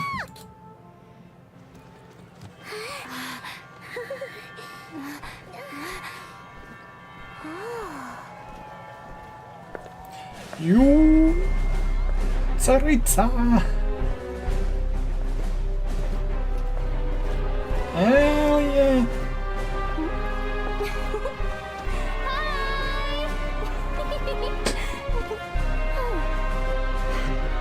She's not impressed.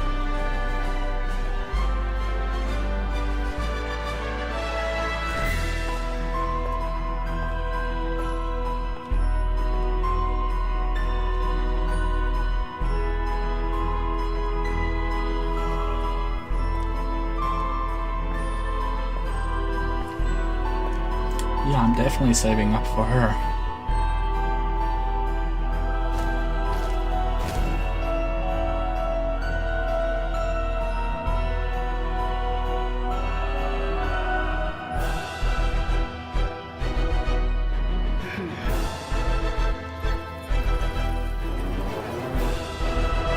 Oh, cool.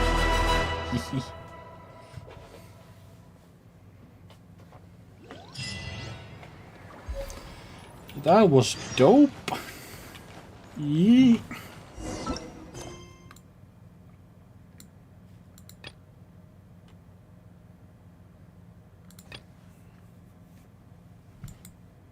I can't find quite anything on the thing. Yoink. Yoink.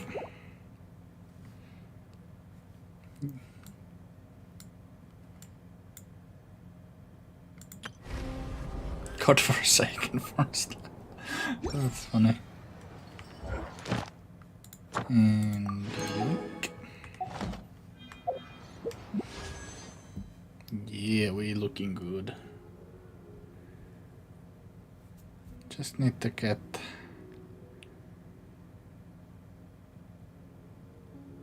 13,300, I think. Yes. Yeah, but I think Tsaritsa is a couple patches away, so I have plenty of time.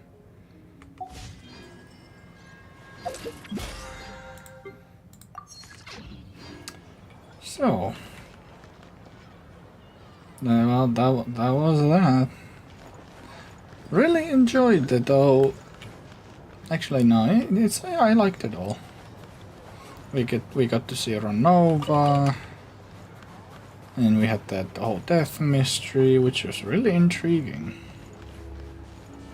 And yeah, the whole thing, and we're basically aligned with the Fatui now. So that's something.